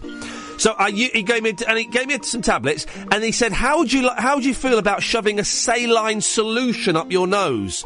I went, mate. Sounds terrifying. I said it sounds fun. I'm desperate. I'll try anything. And so I've got this saline solution. It's in a spray can, and I keep squirting it on my nose, and it keeps. Hang on. No, it keeps shifting it a little bit, but my tubes, I think they're called my fallopian tubes, are bunged up. They're backed up with, I guess, mucus, snot, bogies, whatever you want to call it, Sam. Try and be mature about this. And I am not as deaf as I was, but I'm still quite deaf. What did you call in about, Sam? Well, it's weird because I want to talk about depression, but the show has been fairly light-hearted so far, so I'm thinking maybe not. But I don't know. I just want to sort of tell people that you shouldn't hide away from it. You shouldn't, as in telling people about it. You should open up to people about it. Because a lot of people, especially my age and younger, hide away from the fact that they have it and they've experienced terrible things in their lives. And so my message really is to anyone who's going through it, knows someone who's going through it, just be honest about it, because, you know, life's too short to hide things away. And I don't know, I don't want to sound all preachy, but I just thought it was important. I'm not sure what the demographic of this station is. Oh, the funeral march has got... This has just come on. I didn't play this. This has just come on. No, hang on a minute. No, well, the thing is, you're right. Okay, here's the thing that people find shocking. The biggest, and I don't have the exact stats, but the biggest killer of young men is suicide. Yep. Suicide, more than cancer, more than... suicide is the biggest killer of young men in this country. A disease, or a symptom of a disease of loneliness and isolation, right? And there is an alternative. And you're right, but talking about it is good. And I'm a big advocate of calling the Samaritans. Yeah. Also, so there's one thing I want to say as well. Go on. Recently I was fairly depressed. I broke up with my girlfriend, and I found that this is probably really basic. If you take the time that you're meant to be upset and you do something positive, physical or creative, it gets away the sadness because you're maintaining your concentration on something nice. And the backing track to this conversation is really cheerful right now. They're strange. Well, no, and that works for you, and it doesn't work for everyone. I find that when I can't always be creative when I want to be because of because the depression is so big. Sam, thank you for that. 0844 499 1000. Pat's on the line. Yes, Pat. Hey, Ian. Hey, Pat. What you got, Pat? Yeah, I'm calling you up about this movie thing. You know, movies you ain't ever going to watch. I want to make a whole blockbusters full of films that you're never going to see. And if there is a franchise that you're never going to see, for example, the Godfather trilogy, then that would be great as well. But what have you got, Pat? Controversial, perhaps. Well, first of all, let me say I watched about 6 or 7 minutes of Human Centipede 2. Never saw the first one. Man, it's horrible. Did you say you did see the first one? No, never saw the first one. Okay, so you went straight in for the sequel. That's an unusual technique when it comes to movie watching. Netflix. Yes. What happens in... All right, spoiler alert, guys. I think we can do this, because I'm never going to watch it. What happens in the first 6 minutes of the Human Centipede 2? And let me just... Hang on a minute. I can get some appropriate music for this. Hang on, I want some... Here we go. No. Hang on a minute. Let's get some... Bring it. No, that's not it. Hang on. There we go. What happens... Pat's going to tell us what happens in the first 6 minutes of the Human Centipede Part 2. Well, it's kind of been blocked out by, just trying to erase the horrible memory of the thing. It's kind of a really disturbing kind of security guard guy who does some unpleasant things to people in an underground car park, if I remember. And... you really don't need any more information. All I've got so far, Pat, is there's a security guard in a car park. That sounds like a lot of fun. There was an ITV sitcom starring James Bolam about a security guard in a car park. Sounds good. It involves violence, but not in an amusing way. Oh, unamusing violence. Yeah. Did you get to the bit where he sews a man's mouth to a woman's anus? I got nowhere near that bit. I thought, this is just... No, I don't need this in my memory at all. This has got to go, man. Eject. The one film I stopped watching, and because I just found it... I like horror films, right? I like horror films, and I like quite gruesome films. And I was watching this with my wife, and about half an hour into it, I just looked at her and said, I'm not really enjoying this. Should we stop? I've since watched it. Yeah. It's a film called... Oh, what is it? It's an Australian film, and it's these hitchhikers, and they break down, and this guy takes them back to his place, and says, don't worry, you can keep at my place, and he drugs them, and they wake up, and they're all being tortured. That's Wolf Creek, isn't it? Wolf Creek. And the first torture bit, and we were watching it, and I just thought, this is what I believe they call torture porn. This is not... in any way pleasing. I've since watched it, and that was actually the worst bit, and it's sort of all right after that. But it was a tough watch. That's one of these movies that you watch, and you get to the end, and you go, "Oh, yeah, I watched it. I don't think I ever want to watch it again." Yeah, you've seen it. You don't need to see it again. I don't know if I enjoyed it. There's certainly no pleasure in it. I say controversial. The one I don't think I'm ever going to watch, new Star Wars. The new Star... You're never going to watch the new Star Wars? I don't think so. I've seen trailers and stuff, but from what I gather, and if anybody's seen it, possible spoiler alert, so maybe look away for 20 seconds. It's like I say, this is unfair because I ain't seen it, but it's like they've done the first one again, and it's like, what's the point, man? No. Let me set the record straight, right? Okay. This new Star Wars film is not the same story rehashed of the first Star Wars film. I'll tell you why. The first Star Wars film, what was that big thing they had to blow up? That was the Death Star. Right. This one, it's a Death Planet. Completely different, buddy. They've got to blow up a Death Planet. It's bigger. Completely different storyline, Pat. Hey, I'm running down to get the DVD as I speak then. I'll tell you what, though. Yeah, I can actually... What's the phrase? paint the ghost's face with ink, make a nightmare go away forever. Yeah. You, like me, I remember you saying from years ago, growing up in the 80s, was unfortunate enough to watch Threads. Oh, Threads. Threads God, is, I think, from about 1984, 5, 6. It was on BBC. I watched it. I must have been about 14, and it's about a nuclear bomb being dropped near Sheffield. Right? Yeah. It is horrible. It scarred my. I was terrified of nuclear bombs. I still have nightmares about nuclear bombs going off because of Threads.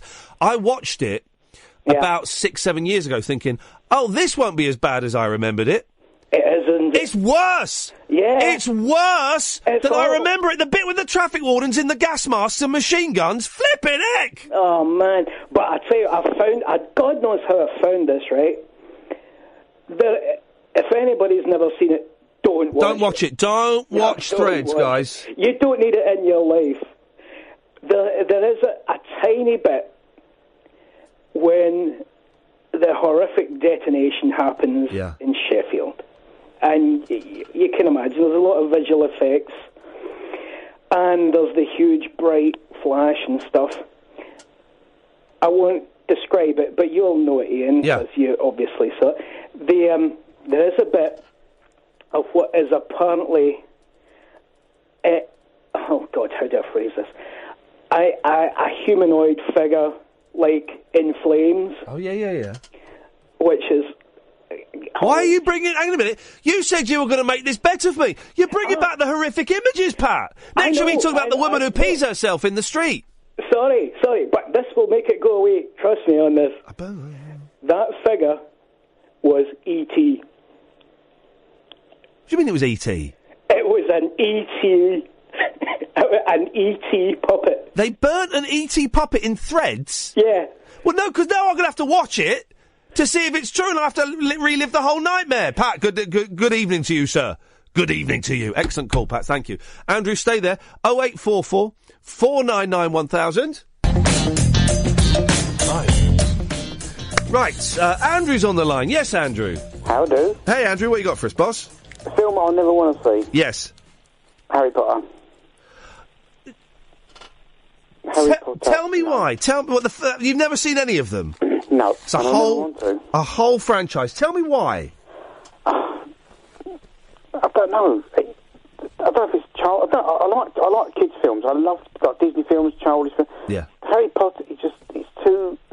I don't know, wizardy. I don't know if that's the word, but. Well, do you? If it is very, very wizardy. Yes, Harry Potter is a very wizardy film. I just can't. I just do not want to watch it. I don't.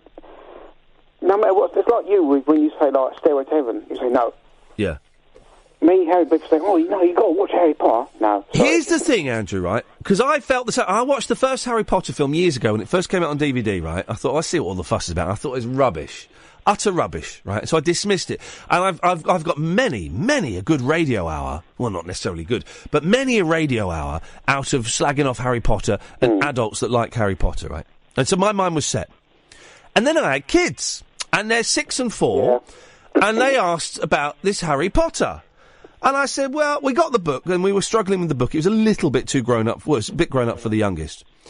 And I said, well, there are films. We could watch some of the films if you want, see if you like them. And they went, yeah, okay, great. Right. And they were really into Star Wars.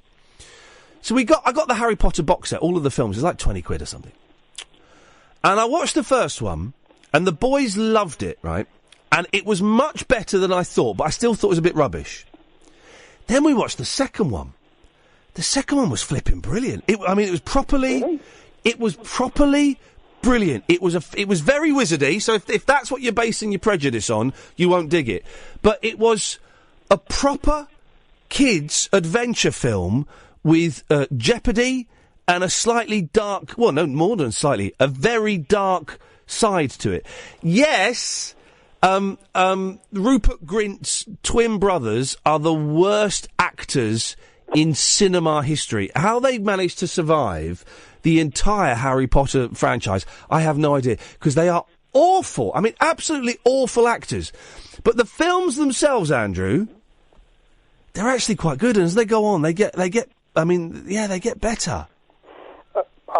I've lost my sort of faith in films like that is when a mate said to me, like years ago, he said, "Oh, we've got to go and see." What's it? It's not the Twin Towers one. What's the ones? The Gollum and that in. What's it called? The what? With Gollum and. Oh, the Lord of the Rings. Yeah. He said, "Oh, we've got to see Lord of the Rings." He said, "I read the books, brilliant." Yeah. We went and saw it. First movie. Went and saw it. 3 hours. Sat there and it's building up. Oh, this is going to be a fantastic ending. Fantastic ending. Yeah. And it ended, and I looked at him. He said, "Oh no, it's a trilogy." And I thought, "You sod." So you've got to sit all three of them to get to the fantastic ending. I thought it was just one film, but he knew it was a trilogy. My plan, I've never seen The Lord of the Rings, and I won't now, and I'm glad you've reminded me that I won't be watching those films. My plan was years and years ago, I used to, let's say I used to like drinking, okay? Yeah, and my plan was for them all to come out, and I'm going to say drinking because it's easier, wait for them all to come out on DVD, and then do them all in one session with a few beers on the go and enjoy it, right? And then I stopped drinking.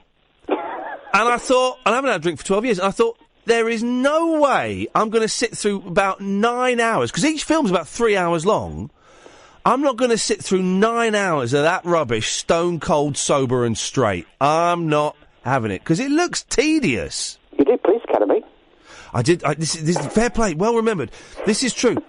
Me and my friends, we watched all 7 Police Academy films in one day. Yeah, with Vinny. He turned up late. Mate, it was like tripping on LSD, so I've been told. By the end of it, we were all like, we couldn't think straight. And the last one, I can't remember what order we put them in. The 6th one is actually surprisingly strong. I think I put that my 2nd or 3rd best. The last one doesn't make any sense whatsoever. It follows no plot line or anything. It's just like they gave up. But yes, I did do that. But I'm not going to watch Lord of the Rings. That's good. Andrew, your ear. Yeah, go on. Your ear. Yeah, Is it your right or left ear? my right ear. Right. Is it still blocked? It's not as blocked, but it's quite blocked. And I've been doing the thing where I hold my nose and blow. No. And it's not been doing much good. What I did, I think it's probably wax or something. I fill a cup up with hot water. Yeah. Oh, well. I've not started yet. Yeah. You put your finger in, tip your head over, you put your finger in it and drip hot water into your ear. Yeah. And it sort of melts the wax, and every now and again you turn it up the other way so it drips out. Yeah. I've done that on more than one occasion. It works. I don't think it's wax. I think it is. I think it's the tubes that are all blocked up. But yeah, I remember my mum when I had earache. You don't see people with bits of cotton wool in their ears anymore, do you? And that used to be a big thing. Is that people would have you just see people like on the bus or at school or at work with a bit of cotton wool in their ear. Or a patch over their eye. Yeah. You don't see that anymore.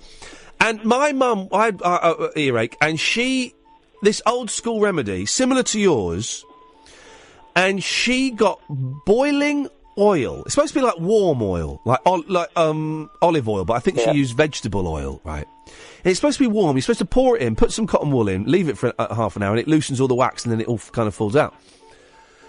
But she put boiling oil in my ear. Flipping! I've never been in such pain. It was awful. But so Andrew, I empathise, I sympathise with your ear, your hot water. I don't think it's that. Hang on. No, it's not going. It's not going. Rocky's on the line. Yes, Rocky. How you doing, Ian? All right, pal? I'm doing all right, fella. 0844 499 1000 if people want to call in. Yes, Rocky. Tell you what, that boy Andrew, he's spot on, by the way. I went to the doctor years ago with earache, right? And Albus oil. You heard of that Albus oil? Yeah. Right, and they says heat it up, blah, blah, blah, just as he said. Now, I made the crack to the doctor. I says, what about chip fat? And the doctor says, that'll work. As long as any type of oil, vegetable oil, sunflower oil, crisp and dry, as long as it's warm, you get it in the lug and it breaks it up. Well, then my mum was onto a thing. Have you ever had so much wax, Rocky, that you've had to have your ears syringed? No, but I'll tell you what, I've always wanted to. Mate, it is. They don't do it so often now. They're reluctant to do it, right? And I had it done. I had it done about 14 years ago. I remember it was so wonderful. I was working. It's been described as mildly orgasmic. Yeah. Oh, it's psychedelic, man. I was at work, and I was doing a TV program, and I went in and I was deaf, and they said, "Look, you can't work like this. We're going to get a nurse in, pay for a nurse to come in. She's going to syringe your ears, right?" So I had to put drops in my ears for 2 days, and then the third day I went in, and all it is they got a big syringe, and they're just squirting warm water into your ear, but it's quite high pressure, right? And suddenly I heard and I could hear. And I remember reading years ago, and this popped into my mind. I remember reading years ago a Superman comic, right, where this guy basically beats Superman up and says, "I want your superpowers." He steals Superman's superpowers, right? And he's through his ear. Well, I did not through his ear, but he's got Superman's superpowers, right? And he stood there going, I'm stronger than you now, Superman. And Superman goes, "Yeah, just listen." And the guy goes, "Oh yeah, I can hear an alarm clock. Oh, I can hear someone talking miles away." And then suddenly he can hear everything in the world, and it drives him mad, right? And he gives the powers back to Superman. I felt like that. I could hear my trousers rustling as I was walking down the corridor. It was the most incredible thing in the world. Love it. Well, I'll tell you what, changing the subject slightly, films you're never going to see. Yeah, go on. Listen, what about this one? Do you ever use IMDb? Yeah, I love IMDb. If it gets less than 6.7, I'm not watching it. Right, well, you know what it's like, eh? You start looking at actors and then what's he been in and blah, blah, blah. Oh, you go down the rabbit hole, yeah. Across this one called Bula Quo. B-U-L-A. Oh. Space.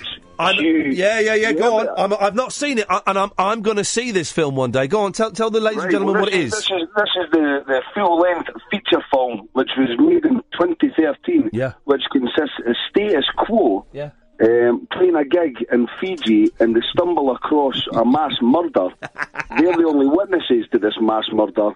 And the whole film is seemingly, are they going to get off the island of Fiji without being murdered themselves?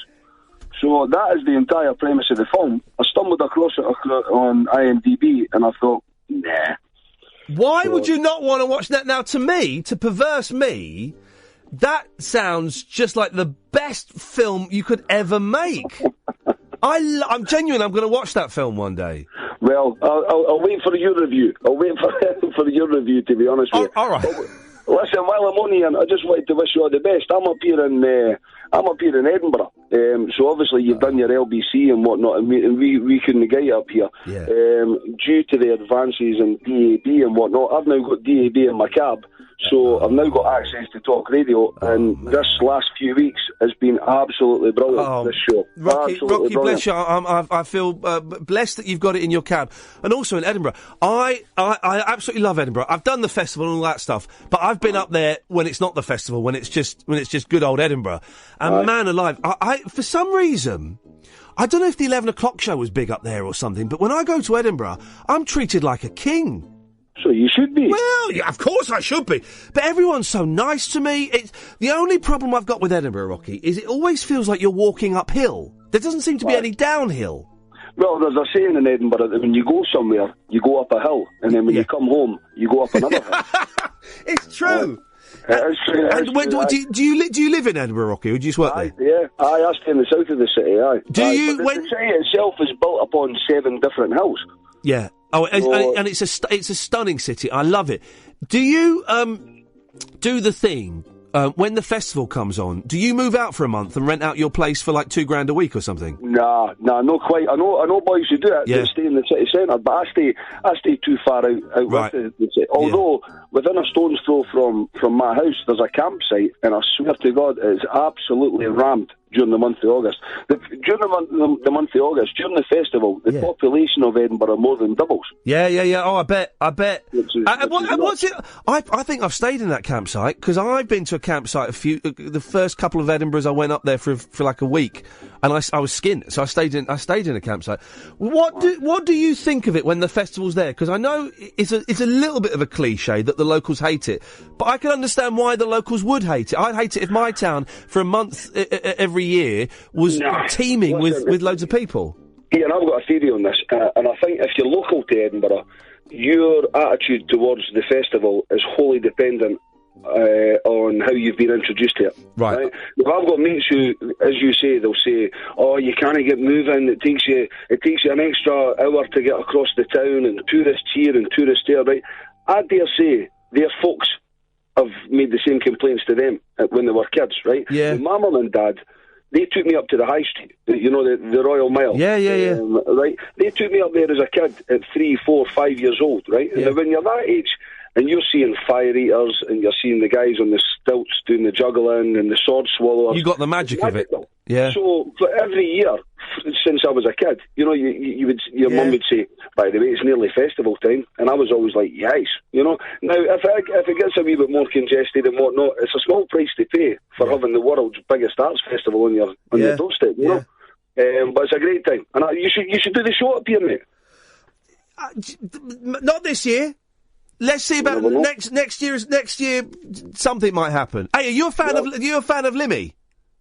So. You talk to him on Twitter. I see that all the time. Yeah, he's coming on in June. I just think of it not because you're Scottish and he's Scottish, just because I know he's doing a show in Edinburgh, and that's why he popped into my head. He's coming on in June. Listen, Rocky, I've got to go because I'm really late for a break. I really appreciate your call. I appreciate you following me around. I appreciate you getting a DAB radio in your cab. 0844 499 1000. Adam, Craig, stay there. Be with you after this.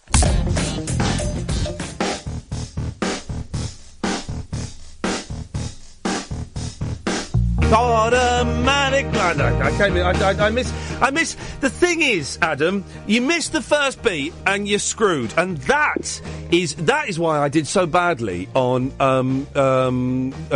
what was that program I did where I pretended I was Will Smith and danced to get in jiggy. Pointless. No, it wasn't pointless. I didn't dance to Will Smith on that.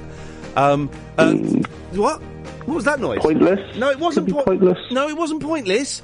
It was Let's Dance for Comic Relief, and I had to be Will Smith, and I missed the beat, the first beat. And if you watch the thing, I'm out of sync with the other dancers. Was it you who fell off stage? Yeah, I fell off the stage during the first. It's funny. Yes. First dress rehearsal, right? And I've got all this like sort of gangster gear on, and underneath it I've got Egyptian gear. It's on YouTube if you want to see it. And I remember it. It was very good. The first time on stage, because you practice in a little room. The first time on stage with all of the other dancers, right? And there's all the crew there and stuff. And I did it, and of course, I wasn't expecting there to be a massive drop off the stage. So I'm dancing, and the stage is about 6 foot up. And suddenly, it was the weirdest thing. I must have passed out for a second, because suddenly, I'm upside down, and I'm thinking, I don't remember this being part of the dance. And my face was burning, because I fell on a lamp, on a light, right? And suddenly there are people around me, and I'm going, I don't remember this being part of the dance. And they took me off, and I chipped all my teeth, I'd knackered my teeth. Oh, I'm going to show the periscopers my chipped tooth there, and there, and there's one at the back as well. That's a direct result of famine in Africa. So I know you probably can't see them as a result, can you? It would be a little bit churlish to try and claim some damages. They did say, right, fair play. They had insurance and stuff, and they said, well, we'll pay for you to get your teeth fixed, right? So we went. They sent me to a private dentist to get this tooth, the 3 teeth fixed, right? £10,000. And I said, I'm not having that. And the BBC said, no, don't, the BBC, don't worry, we'll cover it. I said, no, let me go to an NHS and see what they say. And I went to an NHS, he said, yeah, we can fix those, it'll be 40 quid. I went, I'll get that done. Admittedly, a month later, the bits fell out, and I thought, it doesn't matter. It doesn't matter, really. My days, although I might need to get my teeth fixed when my dance troupe manhole takes off. It's pants. Yes. Would you be dressed in Egyptian dress, do you think? We'd have themes. We'd have different themes. So we'd have like saucy sailors. We'd have Egyptians. We might have kung fu. We might do one to kung fu fighting. Yeah. We might do a little bit of kung fu fighting. And so I think we'll have some themes. Do you want to be in manhole, Adam? But I was thinking medieval knights. I think that would be a good dance troupe. Bit of jousting. I'll be your choreographer, but I don't really want to be in it. No, mate. I'm not. Sorry. I'm not. I don't need a choreographer, mate. I've got the moves. Okay. Fair point. Well made. I've got. What you got for us, boss? Nothing now, because I was phoning earlier to say I refuse ever to watch Lord of the Rings or that whole. And then. Andrew came on earlier and kind of stole them from ourselves. So I was trying to think of anything else, and I thought Godfather. You're never going to watch them. You're never going to get round to seeing them. But I know I want to, and I it's just they're too long. The kids are never going to let me watch them. How old are your kids? 6 and 3. Yeah. I mean, this stage, it's going to be a good few years. The first two. I mean, the third one is. Oh, it's just awful. It's a terrible film. The first two films are bloody good films, mate. Really? You are missing out. What everybody says about them is true. They are bloody good films. In fact, I might have to watch The Godfather 1 and 2 again, actually, because I've not seen it for a while. I know, but that's the thing. When everyone says they're so good, then surely it's only going to disappoint. No, what the hell are you talking? Godfather 1. I prefer 2. 2 for me is the only example where a sequel's been better than the first one, apart from Harry Potter. The second one's better than the first one. But the second film is just stunning. The first one's good, but it's like the oldie worldy days, like the 1920s. I don't like the 1920s. Oh, and that's what you're talking about in the last hour of the show. Periods of history you find boring. 1920s, I find a bit boring. Don't like the clothes I don't like the attitude of those people in those days. But the second one is a good gangster movie. Yeah, but and you see, there's a classic example where you want to go in and watch the second one, but you can't watch the second one first because that goes against the laws of nature. They did I remember them like in the early 90s.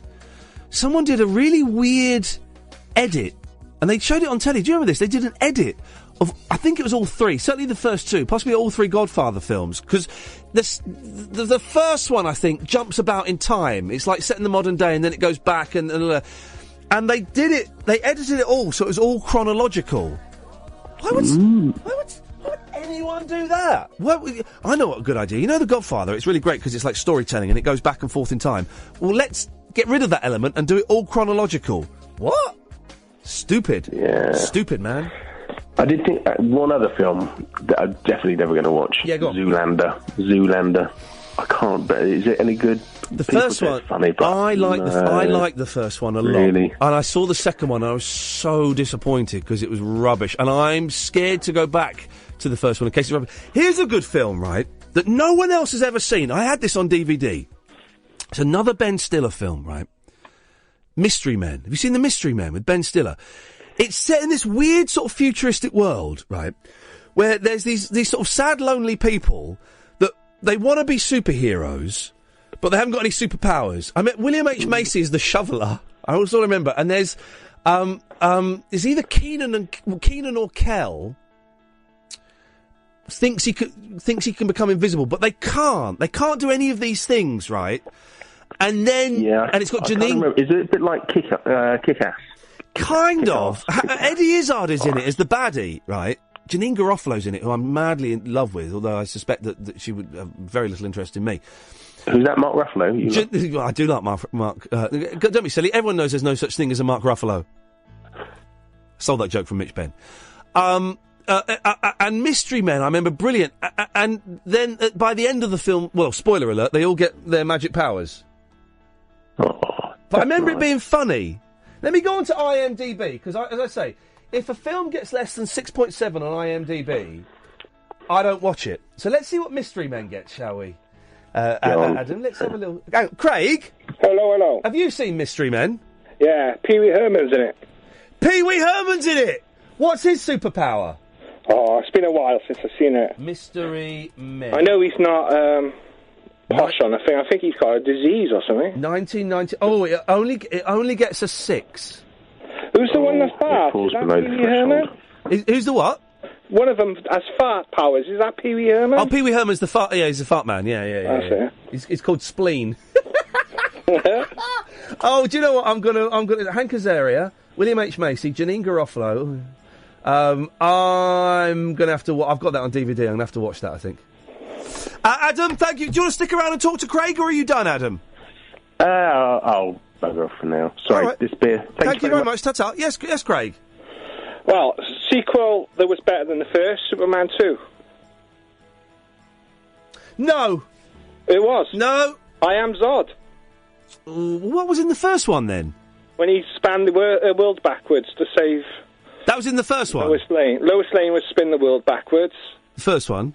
Yeah, And I Zod the was- 3 people from Zod. Yeah, I'll give you that. Yeah, fair play. I'll give you that. Actually, yeah. You're right. All filmed in Pinewood, of course. They're all filmed in, as my dad used to say. Well, yeah, that's Black Park. That is. That's Amazing. Black Park. I'll take you there one day. He never did. Black Park. We drive past it. That's where they filmed Superman. There, Black Park. Take us in there. Let us see it. Nah, ain't got time. Do it another day. Thing is, because I'm 47, so all right, mate. Don't show when Star Trek came out, Star Wars or Superman, they were everything to me. Yeah. Because we only had telly programs then Yeah. to compare against. Yeah. So I like even Star Trek 1. I love that film just because Star Trek 1 looks good, but there's no real story. I mean, it's an hour-long TV special stretched to 90 minutes. Star Trek 2, The Wrath of Khan. Come on, baby. Seeing Star Trek in high-res graphics when you've only had the 60s TV show. Yeah. Blew me away. Yeah. The rule with Star Trek is the odd the odd films are rubbish, the even films are good, and it's pretty accurate actually. Star Trek 4, The Voyage Home, the comedy one is wonderful. Yeah. The time travel where Spock's annoyed on that bus by that bloke with the ghetto blaster, so he does the Vulcan pinch on him. Oh, it's a great film. Yeah, I even like the Star Wars radio plays because we didn't have videos back then. The Star Wars radio plays. Yeah, they all did the voices. They did like a radio play of it, and that was all you could get. The Star Wars radio plays? Yeah. I've never heard of this. Yeah, they did them all. Do you know what? I've just found it. Tell you what, Craig, we've got to go and take a break. I'll play it afterwards. I know they used to have those books, and I had one of Star Trek 2, The Wrath of Khan, which is why I have such a special place in my heart for it, where it was like books for like 6-year-olds, and it was Spock narrating it, and every time you heard the boop, you turned the page. And it was like really, they managed to simplify a 90-minute movie into about 15 pages. It was pretty good. I'll tell you what we'll do. Let's have a little break. Then we'll have some news, and then we'll have Call Straight to Air. Talk Radio. Hang on a minute. Craig, what are you calling back for? I thought you had finished with me. Yeah, I did finish with you. All right, I hadn't said the films I wasn't going to watch. Oh, flipping heck. Right, tell you what, we'll call you back. And all right. Oh, blimey, didn't it get complicated? We'll call you back. Oh, look, the Star Wars all right, thing's kicking then. up. Ta-da. Call him back, Kath. Call him back. Deary me. And then we'll take calls straight to air. Craig, then calls. Craig, then calls. Craig, then calls. Late night, Iain Lee on Talk Radio. We have ways of making you talk. This is Mark Hamill. Once again, I play the role of Luke Skywalker. This time, in the only radio production of Star Wars. Okay, Biggs, Wedge, let's close it up. We're going down that trench full throttle. Right with you, boss. Look at this speed. Will you be able to pull out in time? This is actually a real It'll thing. be just like Beggar's Canyon back home, Biggs. Okay, we'll stay back and cover for you. It's up to you two to screen me from those fighters. My scope shows a tower, but I can't see the exhaust port. It's almost like being there. It'll hit it, Wedge. Easy, hit it. Got to. Watch yourselves. Increase speed, full throttle. We're right behind you. R2, that stabilizer's broken loose again. See if you can't lock it down. Look out! TIE fighter right behind us. I'm hit.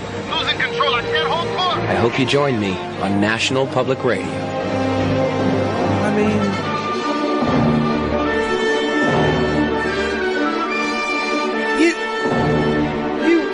You were right, Craig. Yeah. I'm sorry I ever doubted you. Oh, the best thing ever. You know, we used to buy books on the making of everything back then. Yeah. India, really, black and white pictures in books. It was amazing. Yeah, you're right, because it was black and white. It was arty. Yeah. It was quite arty. Hang on, I don't know if I've got the... is this the music that I want? Hang on a second. Yeah, here we go. This is perfect music. Do you recognise this tune? Here it comes. Is it on the recorder? The Imperial Death March, mate. Amazing. Not quite. Kirakura Quartet again. Yeah, we go. They're back in the New York groove. Go on then, Craig. We'll take calls straight to air. 0844 499 1000. What are the films you're never going to watch? Right. First one, Titanic. Here's the thing about Titanic. It was on about 2 or 3 Christmases ago, right? Yeah. And it was on, Christmas, there are films on in the background, and it was on, and it'd be like 15, 20 minutes into it. I thought, I'll watch a bit of this rubbish. I loved it. Catherine joins me in the studio. I've seen it 3 times. Yeah. Twice in Spanish. And then I was really disappointed when I saw it in English. It was a lot less romantic. Yeah, well, I thoroughly, I enjoyed it, Craig. Not interested in that romantic tosh. You don't like romance or sinking boats? No. Okay. Everyone's dead now anyway. The other thing that's irritating about that film is that there's plenty of room on that door for two. Yeah, Mythbusters proved that. Yeah. They had him on, Cameron. The Mythbusters did it, did they? Yeah, they had Cameron on the episode. Really? Yeah, and proved they could do it. Wowzers. Well, there's She was a very selfish girl. selfish Yeah. young lady. I have seen the picture of her painted like those French ladies. Any other films, Craig, before I cut you off? Yeah, 2, Exorcist and the Old Man. Oh, right, The Exorcist is rubbish. 2, I love how you say Omen. Say again. Exorcist and the Omen. The Omen. The Omen is a brilliant film. It's got. I believe in devils and demons. I ain't watching that.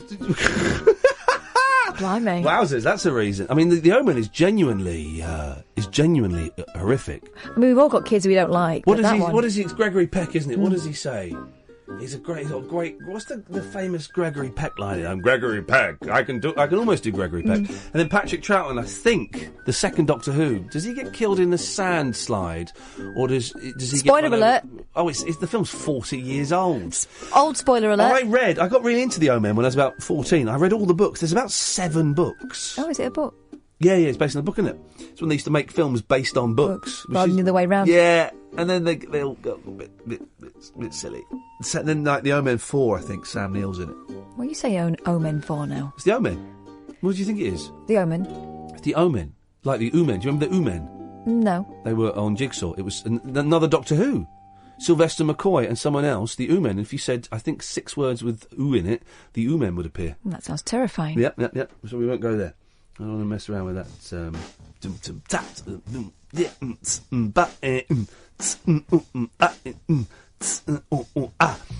There we go. I know if I did that, it would work. Line 2, you're on the wireless.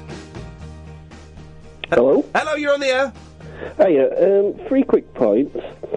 One, it's me, Andrew. I'm Weasel84. I give you the bad advice. Is that the point one? First point, my name is Andrew. No, but it's about my first point. I'm the dude who gave you the bad advice about the cotton wool bud and the vapour up. Oh, you told me to put Vicks in my ears. Yeah. It wasn't necessarily bad advice. It didn't work, but it felt nice. Yeah, it is really soothing, isn't it? Yeah. Yeah. Secondly, films that I'm really not interested in. I had Titanic as well. Anything with Jennifer Aniston and an ensemble cast, where they're like some horrible love story. Yeah, I don't understand how Jennifer Aniston, and I wish her every success in her career, but how come she's the movie star and Lisa Kudrow isn't? Yeah, maybe she doesn't want it. Yeah. She wanted it because she made a film and it Yeah, sank. Romy and Michelle's high school reunion. Yeah, it sank without a trace. And Lisa Kudrow, of course, was the most talented of all the friends. I thought that was a good film as well. Well, Romy and Michelle. we could all name a good film that's done badly. I mean, I can't think of any at the moment. Yep. Any Steven Seagal films, they just look terrible. Oh, yeah. Expendables 1, 2 and 3, really not interested. Spice World the movie, that looks awful. And I don't know if you're still friends with him, but any Ricky Gervais film. I've never seen a Ricky Gervais film, partly out of bitterness, but I'm being honest, partly out of bitterness. Yeah. And I can't. I might watch the one that's on Netflix. They've done a film for Netflix, haven't they? Special Correspondent or something. Is there one called The Origin of Lying? Yeah. That was quite good. But it's not about. It's not about lying, is it? It's about religion. It's just Ricky Gervais doing his scratching his chin thing, and it's. But they're not lying. But the thing is, because basically, it's a world where no one can lie. He invents religion. He invents lying. But then the things he says, it's not lying. No. After that, no more Ricky Gervais films. Okay. He'll be disappointed to hear that as he wipes his arse with another $100 bill. Yeah, I'm sure he'll be bothered. And my last point is, don't come off Twitter. Don't listen to the haters. Well, the thing is, it's easy. I know it's easy to get wound up and stuff like that. But if you do that, they're going to think they've won. Well, no, but if I come off Twitter, I'm not saying I will. I probably won't. But if I come off Twitter, I won't care that they think they've won, because the thing about Twitter I discovered in the past, and I've been reminded of today, is those things generally, although sometimes they seep out into the press, but those things and those arguments and those hatreds, they only exist within Twitter. So my mum doesn't know that I've got a load of people on Twitter saying that I'm a privileged white old dude and I'm a racist. She doesn't know that because she's not on Twitter. So in her world, that argument doesn't exist. Those nasty people don't exist. Those people that I was blocking yesterday because they were obnoxious, they don't exist in her world. Yeah, it's like you versus the world sort of So thing. I don't. I'm not going to drop Twitter. It'd be very, very unlikely I'll drop. I've got 47,000 people, and I've got a CD coming out soon. It'll be insane for me to do that. Yeah. But I'm not sure if I'm going to follow anybody again. Well, just remember though that for all the couple of haters, there's hundreds of people who think you're doing a great job, and we enjoy your work. Andrew, you're very, very kind. I enjoy your calls. 0844 499 1000, 7 pence a minute, plus access charge significantly more from a mobile. But it doesn't work like that, does it? It's like letting everyone text you. Yeah, it is. And I'm not particularly well at the moment in terms of where my head is at. Where's your head? What's that song? Yeah, where's your head at? Where's your head at? I like that video for that with the monkeys with the man's faces. Yeah, It was weird, wasn't it? Good video. And I think if you're feeling particularly vulnerable, as I am, people think it's like overreaction. It's not. I'm not well.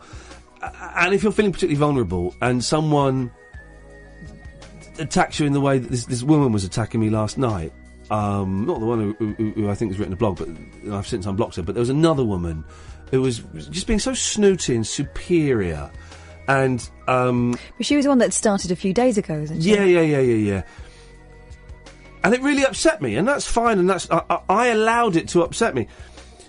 And it got me angry, and it got me depressed, and it got me upset, and I just last night I said, sod this, I don't know, and so I don't know. Twitter is a weird place. I am rethinking my relationship with it, basically. 0844 499 1000 is the telephone number if you want to give us a call. Calls straight to air. So, the question... Oh, yeah. Oh, hang on. Yes, line 2. Hello? Hello? You're right, Ian. I'm all right. It sounds very funny again now that your mic's open, doesn't it? Doesn't You seem... are. Okay. Yeah, go on. Yes, who is this? It's John. Hello, John. Do you remember me? No. That's a shame. I'll be honest, that's a gutter. That's got me. Have we spoken before, John? Many times. Not like you care. Well, it's not that I don't care. It's I literally no recollection of your calls. That's fine. Anyway, the first time I called up because you were taking a bit of stick off that naughty man Paul, who was being a bit rude. Yeah. Right. Which man, Paul? Who was Paul? It was Paul. He came to one of your shows and he was being naughty, wasn't he? Well, we're all cool now. We're all cool now, guys. That's fine, but I rung up to take your corner, and I know you've been having a bit of stick recently, so I thought I'd call up again, and I'd say, you're doing a great job, just like the man before me said. You're doing a good job. I love this show, Ian. It's in me soul. I can feel you inside of me. Oh. So that's all I want to say. And last time I called up, it was about a week ago now. Literally don't remember that. Well, that's fine. Let's forget about that. I'll put that behind me. I'm not going to lie, I'm a bit gutted, but, put it behind me. Since my dead wife died, I've got a bit of disposable income, and you said, buy yourself a computer. So I've done it. Hold on, I've got it on.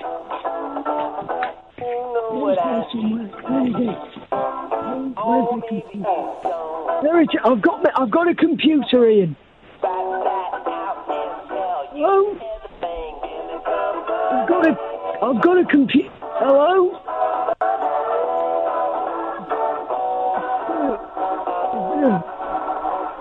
Got me to sing. I don't know the words.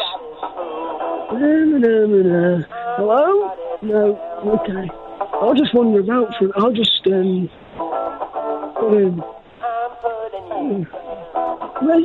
got a computer. Ian! I don't appreciate this, to be honest. A better time. I'm paying for that. I'm paying for the nose for this. It says more expensive for mobile. Speak to Ian. Speak to me! Speak!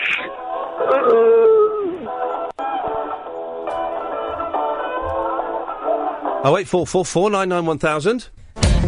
0844 499 1000. 7 pence a minute plus access charge, significantly more from mobiles. Remember that, guys. You can call in at this point of the show and do anything. I should also add podcast. If you go to iTunes, download it, subscribe to it, or Podbean, or any of the other places you get your podcasts. So, the question that my was it the 6-year-old or the 4-year-old? You told me it was a little one. Okay, it was the little one. Right. It's a brilliant, brilliant question. What was the first country that was built? Oh, blimey. Isn't it a good one? So I went, oh, okay, I've got it down to, and this is racist. This is racist. Greece. So first of all, I thought Greece. Define and I thought built. Well, exactly. Then I thought Egypt, and then I thought China. But then, like, Persia, which is like, that's Iraq and Iran, isn't it? Persia. That was around, like, ages before anything else was built. Is that what he means, or does he mean the first one that emerged? Because it wasn't all the land joined up at one point. Well, and the world? No. Yes. Not all of it. Not all of it. What kind of nonsense is A that? substantial part of it was. Thank you. Well, already we've got you down from the whole world was joined up to a substantial part. That would have done for a 4-year-old. Well, you're overcomplicating this. East Anglia was connected to the Dutchland, Denmark. Yeah. Is Denmark the Dutchland? No. It's You're thinking Holland. Holland, the Netherlands. Netherlands. I knew a Dutch lad for about 6 weeks before I realised he wasn't just posh, he was Dutch. Yeah, I'm confused. I'm genuinely confused by these countries. So the Netherlands is Holland is a country, and Denmark is Dutch. Separate? No, Denmark is Danish. Is it? What is Dutch then? What's the word for dollar? Holland. Okay, all right. I don't make it easy, do they? These No, continentals? it's all there to trick. But East Anglia was part of Holland. Okay. That's why there's loads of tulips growing up in East Anglia. That's a fact. Look at you putting the face of, I don't think that's done. It's actually a fact. All right, you insisting and pointing at me doesn't make me any more convinced. Well, I've had an education. Have you? But what was the first country that was built? All right. I reckon, but this might just be because of our classical education heritage. Yeah. I reckon we're talking Egypt and Greece. But no. Because we were still running around like we're now on, weren't we, when they were building massive things? Persia was around before Greece. Hello, line one. Kath. This is for Kath. Oh.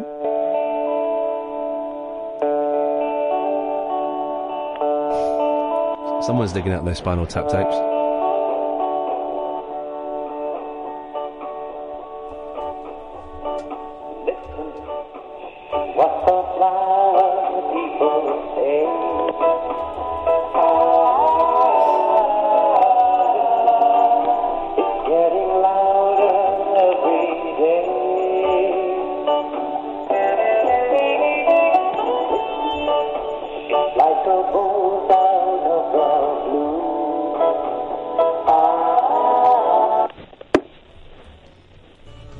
I was trying it just a little bit longer and I would have synced it up. It was romantic.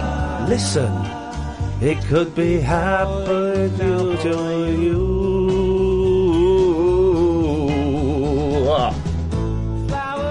Spinal Tap. There is I remember ages ago from a porn distributor in Miami in the early days of the internet. There was legend of like a 12-hour version of Spinal Tap. Legend of it. A rude one? No. Well, why are they getting involved? But then I managed to track it down from a porn supplier in Miami. It wasn't 12 hours. It was 3 videotapes, about 8.5 hours long version of Spinal Tap, right? And it is hard work. And it was a bootleg. It was really bad. It was like 6th generation. And it was funny, though. And it explains... You've seen Tap, haven't you? Yeah. I lent it to you. Loads of the gags that are in Tap, they've got like bigger stories. Like there's a bit when in the release version of Spinal Tap when they've all got cold sores. Yes. And it turns out that the implication in the edited version is that they've been copping off with each other. But actually they've been sleeping with the same groupie. And there's a whole sub-story as well about the guitarist they get to replace... I can't remember any of their names. I can't remember their real names. Ian, can't remember any of their names. Michael McKean is the blonde gentleman. Christopher Guest. Christopher Guest. Yeah. 8.5 hours long. And that's what you got from it? It's a long time ago, guys. Smoking roll-ups. 0844 499 1000. Persia was definitely around before Greece. Do you reckon? Yeah. Didn't Greece? Oh, they'd have you think they did. I thought Alexander the Great went round there sorting them all out. But I suppose they had to be there to conquer, didn't they? Who was the Mongol? Big hat, big fella. Yeah. Big fella. I think he's in Bill and Ted. Yeah, he is. It's not Ivan the Terrible. It's not Custer. It's Genghis Khan. Genghis Khan. Don't mess with him. No, it's Genghis Khan. That's it. Genghis Khan. Right. He was surely the first person. As I said that, I meant it. To ever exist. Yeah. As I said it, I meant it, and then I realised the stupidity of it. Yeah, because who would he have battered if he was the first one? Eve. It's a good question. What was the first country it was built? If anyone can shed a little bit of the old light on that, 0844 499 1000. I'd be very, very keen to know. I mean, will you take their advice, though? I mean, how much convincing will you require? Do you want someone who's, I don't know, trained in the art of reading books, or what? Like a historian, for example. Does it have to be a historian? Well, no, geographers. Right. It's geographers are more would be able to give us the answer to that. So I'm trying to find some appropriate. I'm sure we have plenty of those listening. So if that's you, I need to get some new music beds because I've kind of.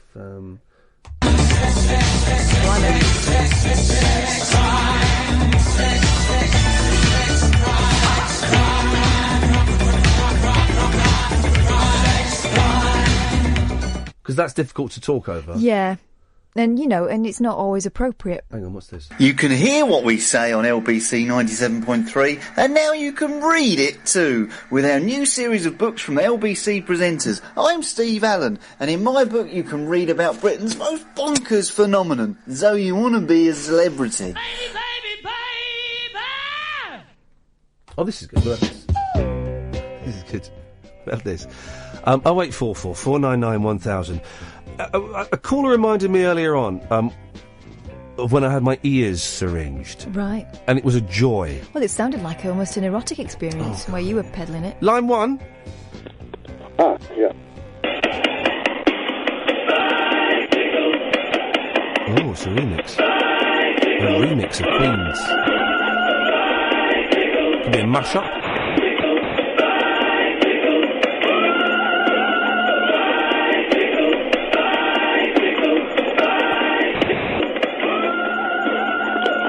Thank you very much indeed. What was the what? I can't think of those. But I couldn't quite grasp because it's not a particularly great phone line. What the what was it? It's a really famous song. It's not Queen. Not massive Queen fan. It wasn't the Who. Someone will let me know. And I wondered what other medical procedures are there that are enjoyable. I'll tell you one. Finger up the bum. Right, I've never experienced that. Oh, yeah. It's I've not had a finger yet, and I probably should. I'm 42. I should probably go and get that. Not by a doctor. I should go and get that checked out, because you're meant to, aren't you? I don't know. They're looking for a swelling, aren't they? It's your prostate. I nearly said something that I probably shouldn't say even here, but they would get a swelling. Oh, God. I've had a camera up there, 13 centimetres. Wow. They take you out for lunch first, or No, straight in there? It was straight up there. And Probably don't want lunch, actually, before that. The doctor said, he pushed up a bit and he said, right, the next push, you might find pleasurable. Wow. Don't be embarrassed. Completely natural. It's where the male G-spot is. And it was right. And I started to see what, What the attraction is. Yeah. What other procedures, medical procedures, are pleasurable. Well, I've heard good things about colonics, but I don't fancy that. It seems to be... I don't know if that's not medical, though, is it? You wouldn't get a train. You just get a woman to do that in a white gown. I was watching Gogglebox on Friday. Oh, yeah. And the Never mum... seen it. Never seen it. That's the only way I watch telly now. That's how I catch up. And I sometimes watch things on there and think, I'll watch the rest of that programme. Yeah. I think it's funny. Anyway, so the Malone mum was talking about going for a colonic and how it was really good for you. And I just thought, every time I watch that family, they sit there and they've got about 5 massive dogs, all with hilariously human names. One called Dave, one like Steve and Simon and all that. And in the middle, there's a poof. And on the poof... I don't think we're supposed to say that anymore. While they're watching telly... Oh, yeah. You know, like... At my family, my mum might get a few biscuits out. Yeah. They've got, like, pies. Yeah. A full selection box on there. And Yeah. you just think, how many chocolate bars are you going to have? I think if they perhaps ate a bit more fibre, they wouldn't need to think about hose piping themselves. You know. Line 1, what are your thoughts on that? This is an old man called Barry who wants to come into the show tomorrow, but... You have got a lot of guests coming in and a lot of people who call to the programme. That's right, Julie. And Barry has phoned repeatedly begging you to come in. You won't let him, so I thought, as Frank is so brilliant with his Christmas This is about work. Barry, that might cheer him up. What do you Well, Barry... Okay, it's not the greatest line. We're having a little bit of trouble hearing some of those bits, but that's me in another... Life. Play. The Aztecs. Yeah. Ooh. The Aztecs. Quetzalcoatl, was he Aztec? Yeah. Quetzalcoatl. Quetzalcoatl. Imagine remembering that. That's all I... there's some names there. Montezuma. Yeah. I mean, they were vicious. Yes, you don't want to get on the wrong Skinning side people of that. alive and stuff, weren't they? Doing all that kind of stuff. Sacrifices. The human sacrifice. They used to play this game that looked a lot like basketball, except it's just hoops, right? Yeah. And if you won, you got killed. And if you didn't win, you stayed on. So you're all going to get killed. Flipping heck. And they used to have a whole season called the Season of Maize and Beans, where they just ate nothing but maize and beans. So, it was a hard life. Adrian is suggesting that a catheter is actually quite blissful. Oh, I've had one. I didn't like it. Maybe it's a different experience for men. I would be uncomfortable with it, but then once you get used to the freedom, I imagine that would actually be quite good. I must admit, when I had mine, I couldn't feel the lower part of my body, so maybe that's why I didn't get the full whack out of it that maybe I deserved. I mean, the anaesthetic, if you have a general anaesthetic, that is very pleasurable. I had one when they had to sew my anus up. Oh, God. I might have to rename today's podcast, Bum, because that's all we've talked about today. Just talking about the human body. Yeah. So, all we're doing, Kath, I don't know what your problem is. All we are doing is we're just talking about bum. Well, we are just talking... Oh, a little bit quiet. What was that, Barry? Stick a pencil out there. Yeah, well, that was the problem. And so I had a general anaesthetic, right? And I, at this point, hadn't had a drink or a drug for about 10 years, right? So I was like, I'm stone cold sober, right? So I don't really remember what it's like to be out of it. Mm. And you go in, and it's 2 injections they give you, I think. And, she says that the anaesthetist says, right, the first injection is going to make you feel like you're a bit drunk. Mm. Flipping it.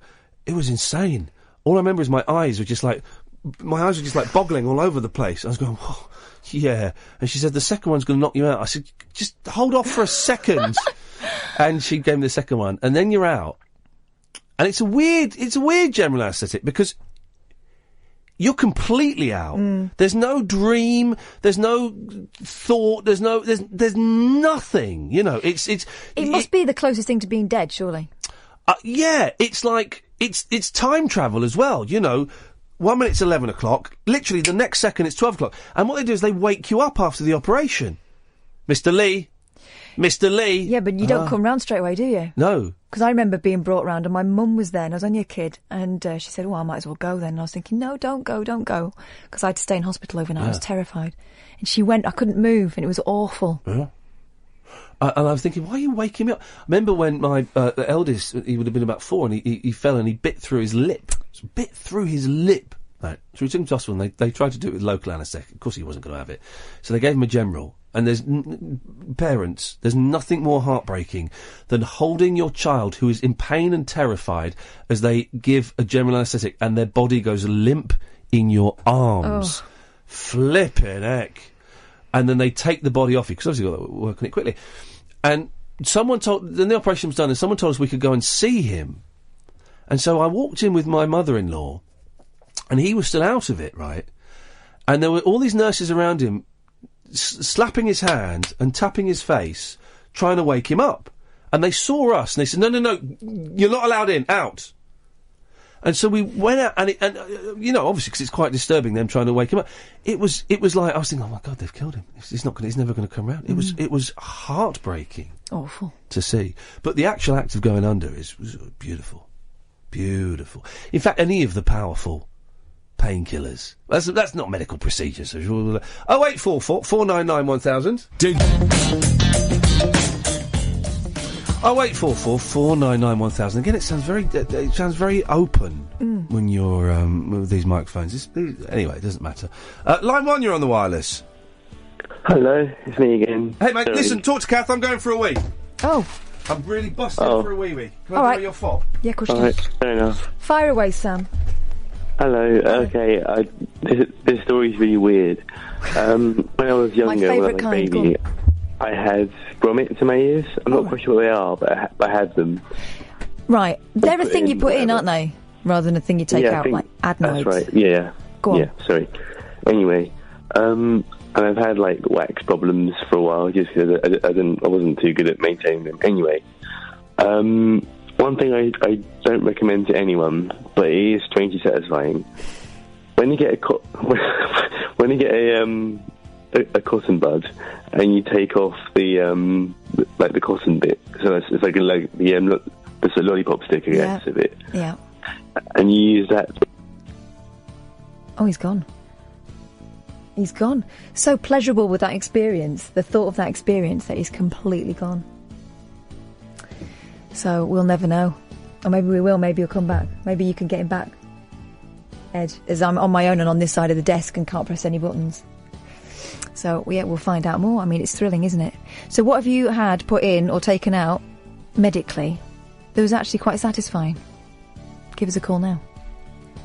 And we will display it to the nation and talk about what a weirdo you are. Is Sam back? Oh, Sam. Sam's popped off. What have you done? Sam's popped off. He was talking about having grommets put in, and he said that he'd take the end. Listen to this, for what kind of a pervert he is. Yeah. Take the end off a cotton bud. Yeah. So he's just got the stick. Yeah. And he said, and then you stick it, and then it went boop. I don't know where he stuck it. I'm hoping. I've lost my fob, Kath. This is a security disaster. No, we'll find it. I found the lanyard. No, that's not yours. That's been out there for ages. Oh, in that it's probably case. on the desk. Oh, in that case, guys, it's not Panic a problem. over. Panic is over. I bet lancing a boil is nice. It's nice to have done. You had to bring that up. Do you remember? Do you remember when one morning when we were at the BBC and I found loads of videos of people having like their boils lanced? Well, look on the Star. Big flappy bits of skin with pus coming out. On the Star and the Mirror and papers like that, and the Sun. There's every single day. There's have a look at this video. The gruesome moment that Dr. Pimple lances something. Yeah. I mean, flipping heck, what is that? Is that like advanced bubble wrap? There is something delightful there about squeezing. I like popping other people's. I don't want to see someone else doing it. No. Line 1, you're on the wireless. Oh, hi. Just about medical procedures. Yep. One of the best feelings is following a filling when you've had the injection in your mouth. Oh, and yeah. the injection wears off. And you can start eating and drinking again. But that feeling, it's lovely. But you have to endure the injection in the gum. Is one of the worst things of all time. Is even when they put those cotton buds in with the anaesthetic cream on, you can still feel a needle going into your gum. One of my enduring memories as a kid is being sat outside on a wall in Manchester, outside the dentist, while I came round. I was really woozy, and my mum said that for being a brave girl, she was going to buy me a custard. That's what you got when you were ill. What's a custard? You know, like a custard tart. Oh, I used to make custard tarts when I was about 15. And So you can manage when you got a drink the form. juice. When was the last time you had a filling? About a year ago. So it's all fresh. It's all fresh. Yeah. Do you remember they used to give... Oh, it sounds awful in here. They used to give general anaesthetics to kids when they're having their teeth taken out. My sister... They stopped it... I had a lot of teeth taken out as a kid. I had a very busy mouth. And they stopped it just as I was getting to it. But and it was local. But my sister had a general... She had gas. Put a gas mask on. But they're not like... That's a dentist doing it. Mm-hmm. That's dodgy, Bodsky. Yes. I've got memories of the black mask coming down, bearing down on my face and that horrible smell. And then waking up, I had my wisdom teeth taken out, waking up, my partner had to chase me up Kimbolton Road at Bedford because I was telling everybody not to look at me. And I was taking all my clothes off because of all the effects of the anaesthetic. So you said. What's your name, caller? So he said. My name... Amanda. Amanda's a right little raven when Amanda it comes... the streaker. When it comes to dentistry, you can't keep her down. That's outrageous. Amanda, excellent call. Thank you very much indeed. Line 2, you're on the wireless. Hello? Hello? You're on the air. I'm calling about the satisfying medical procedure. Here we go. We found the level. We found the level. Go on. Yeah. A few months ago, I dislocated my shoulder and had quite a lot of gas and air on the way to the hospital, which was nice. And then when they popped my shoulder back in, it's probably one of the most satisfying things I've ever felt. Yeah, I bet. Were you in pain when the shoulder was out? Yeah. And did the pain go immediately once it clicked back in? It was very much reduced. And could you hear? I find this fascinating. Could you hear the click? There was a sort of popping sound. Yeah. See, my dad dislocated his shoulder, and every now and again it pops out. Yeah, mine hasn't popped out since, but I felt like it's been a bit close. Oh, blimey! Yeah, well, it's loose. You know, it's loose. Yeah. It could happen at any time. How did you do it? I slipped down the stairs. Flipping heck! I mean, and that. Oh gosh, is there anything more humiliating than that thing when you slide down you're coming down the stairs at home? And you slide, and you know you're going to do it, and you slide down, and it's bam, bam, bam, bam, bam, right down the bottom. I mean, that has got to be one of the worst in-home accidents of all time. Is that how you did it at home? Yeah. Well, listen, we really are. Thank you for that caller. What good calls we're getting on this. Line 1, you're on the wireless. Hi. Hello. Hi. Wasn't expecting that quickly.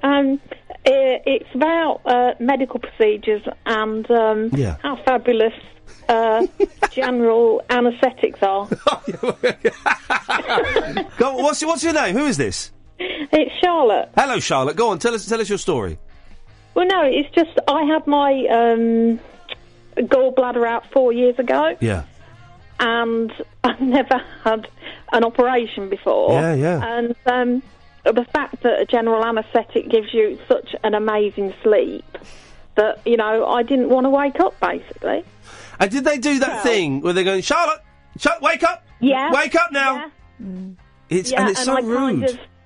I know, and they I sort of groaned at them and then went back to sleep again, and they knew I was alive. So isn't it weird? Touch wood, right? I've health-wise, physically, I've kind of been pretty okay, and you know, most of my family's okay. But have I ever spent a night in hospital? Yeah, I did. I spent a couple of nights in hospital when I was about 17, so I had really bad glandular fever where I couldn't breathe properly. And then they gave me the wrong pills, and they thought it was funny because I went a funny colour. Nice one, doctors, thank you. But when I had my bum sewn up, it was a day procedure, so... Okay. Sorry. No, that's fine. It felt like I was passing glass. That's why I had to have it done. It doesn't matter. Oh, you're driving a baby. But it was done in the day, right? So you went in the morning and they did it, and it wasn't the doctor. It wasn't even a doctor. I don't know what he was, right? But the guy that I'd been seeing, who'd been examining my anus, he said, "Oh, don't worry, you'll be able to go to work that night." So I was at Absolute. I hadn't booked the night off Absolute. And then around about 6 o'clock, and I was off my head on tramadol, and I couldn't move. I had to find out. I won't be coming in, I think, for a week. But isn't it weird being in hospital, being in bed in hospital and being a patient. Do you know what I mean? Yeah. Because you see it on films and TV, and you go and visit, like, your nan or your brother or something in hospital. But when it's you in hospital, it's just the weirdest thing. It's surreal. It's like being on Casualty, isn't it? It's so odd. When they're wheeling you about and you can just see the lights. It's like the beginning of Casualty. Yeah. Is that the only time you've been in hospital? Well, look, I did have a quick you were talking about giving general anaesthetics for teeth earlier on. Yeah. And I did have to have some wisdom teeth out, but that was a few years ago, and I was a bit disappointed because I was only asleep for about 3/4 of an hour. Money back. You junkie. Don't worry, I know a guy that's serving up. I'll sort you.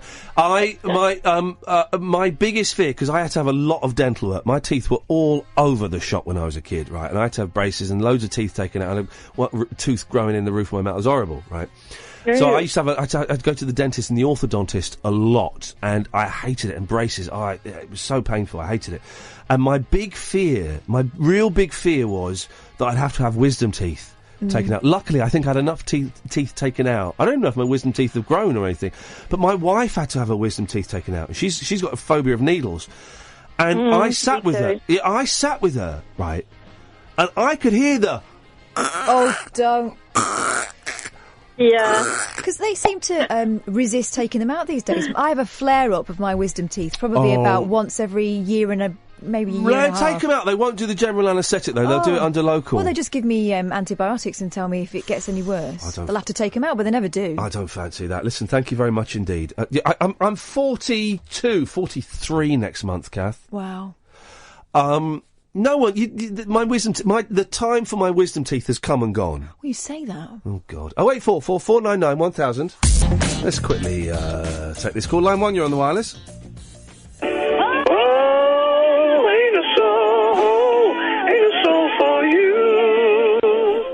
It's pronounced Anusol. Yeah, and other bum preparations are available, aren't they? Line 2, you're on the wireless. Ian. Yes. Hello. Hello there. Have you ever had morphine? Sorry? Morphine. I have had morphine. Back in the day, right, 20 years ago, I had terrible migraine, awful migraine, and this is when doctors would come out, and you could call a doctor and they would come out of hours. And I did awful migraine. I was living with this girl at the time, and she didn't know what to do. She was panicked. She called the doctor out, and he came round and he gave me an injection of morphine. Oh, you could see how people fall into that trap. I had an operation, and they gave me one of these things you could keep pressing it. And I'm telling you, man, I see lions, tigers, helicopters landing. It was amazing. Yeah. We're not in any way condoning the misuse of any form of narcotic, of course. But yeah, when they give you the little clicker, I'll be like, yes, come on, son. Yeah, it's different class. People were coming to visit me, and I was saying, get off the bed, there's a helicopter landing. And I went, what are you talking about, man? It ain't been that good since I was in Amsterdam a few years back. But yeah, I highly thank you for that call. Again, it's not a great line. I think they've changed the self-clicking medication. Why? Because it's very Moorish, and now they've realised that. I think there's a limit on how. I think you can only click it like once every 3 minutes or 5 minutes. If you do it any more, an alarm goes off and they come and seize you. Yeah, they got some good drugs there. I remember when I said, I don't really want any. I'm not really into strong painkillers, man. Can you give me something that's not too strong? And they gave me tramadol and codidromol. Is that the name? It's not quite the name. Something like that. And I didn't know what they were. Right? I didn't know what they were. And so I was taking them for the pain. I was on another planet, man. It was shortly after Lost had ended, and we'd all been disappointed by Lost. And I was living a better ending for Lost. And I was in it. Just like, all right, okay, we got. Pity you didn't write it down and send it off. No, I remember what it was. It was brilliant. Basically, they were caught in a loop. And it was them. They had gone back in time. Jack and Kate had gone back in time to send themselves to the island. They had to go to the island, but no one was going to make them go to the island. So they had to go back in time to send themselves back in. Flipping and half good. And, then one day I took one of these tramadol. I've since looked them up. They're one of the most powerful painkillers you can get. It's basically a synthetic form of heroin, basically. Blimey. And I took one of those, and I thought, I didn't need to take that, actually. I took that because I wanted to, and so I chucked them away. I thought, I'm not having any of that junk in their house, man. Who do you think I am? Who do you think I am, man? Who do you think I am? Some junkie man? Want my tramadol, my cold Dydramol? Do you think I want some of that? Man, get out of here, man. Is it codeine that... I watched this programme a while ago and it really stuck with me. And it was about how in America you can get all these over-the-counter drugs that are really strong and quite addictive. Yeah. And you've got a whole generation of people in America, you know, quote-unquote nice people living in suburbia who are totally addicted to these drugs. And often it leads them into, you know, illegal drugs because it's cheaper. Yeah. You know, obviously they've got not private healthcare, but it's not paid for. Yeah. And there's this whole thing, you know, you talk about 1950s America and all the women popping Valium and stuff. Actually, it's like that, but worse these days.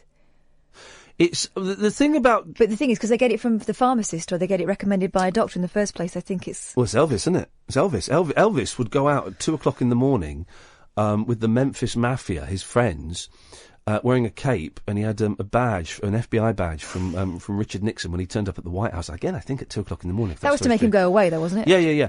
And he would... apparently, he would go and bust... drug dealers. He'd just rock up in his limousine where they were dealing drugs, and all the while he was off his nuts on pills, on prescription pills, you know, and he was taking a shed load of drugs, but because it came from the doctor, he thought he wasn't a junkie. He wasn't a junkie. He wasn't an addict, and he was every inch an addict, you know, but no one would say, Elvis, you know, you shouldn't be. He would, because he loved his food, right? Mm-hmm. So he'd put on a lot of weight. And then when he would do these little short tours or these little stints at Vegas, like three weeks, then he'd have 2 weeks off, and then he'd have, and so he'd finish thing, and he'd just eat, and he'd put on a load of weight, and then 3 days before the next stint, he'd just pop diet pills so that he wouldn't eat for a week, and then he'd lose all the weight again. And so no wonder he died. His heart was ruined. Well, it was talking. He checked in. He had to check in. Do you remember? He had to check into. What Betty Ford? No. Heartbreak Hotel. Yes! Come on, guys! You didn't see that coming. You didn't see that coming. I saw that coming. That's me driving the joke truck through that massive gap there. The joke truck. Can you reverse it and park it more responsibly? Yeah, I can. Hang on a second. Mind that child. There we go, that's better. That's a little bit more of an appropriate Thank you. Parking scenario. And now there's, you know, I'm not believing anything about Prince until, I believe the secret sex dungeon. Because you want to believe that. I would be disappointed if Prince didn't have a secret sex dungeon in every room of his house. It wouldn't be secret though, would it? It would be, there'd be arrows this way.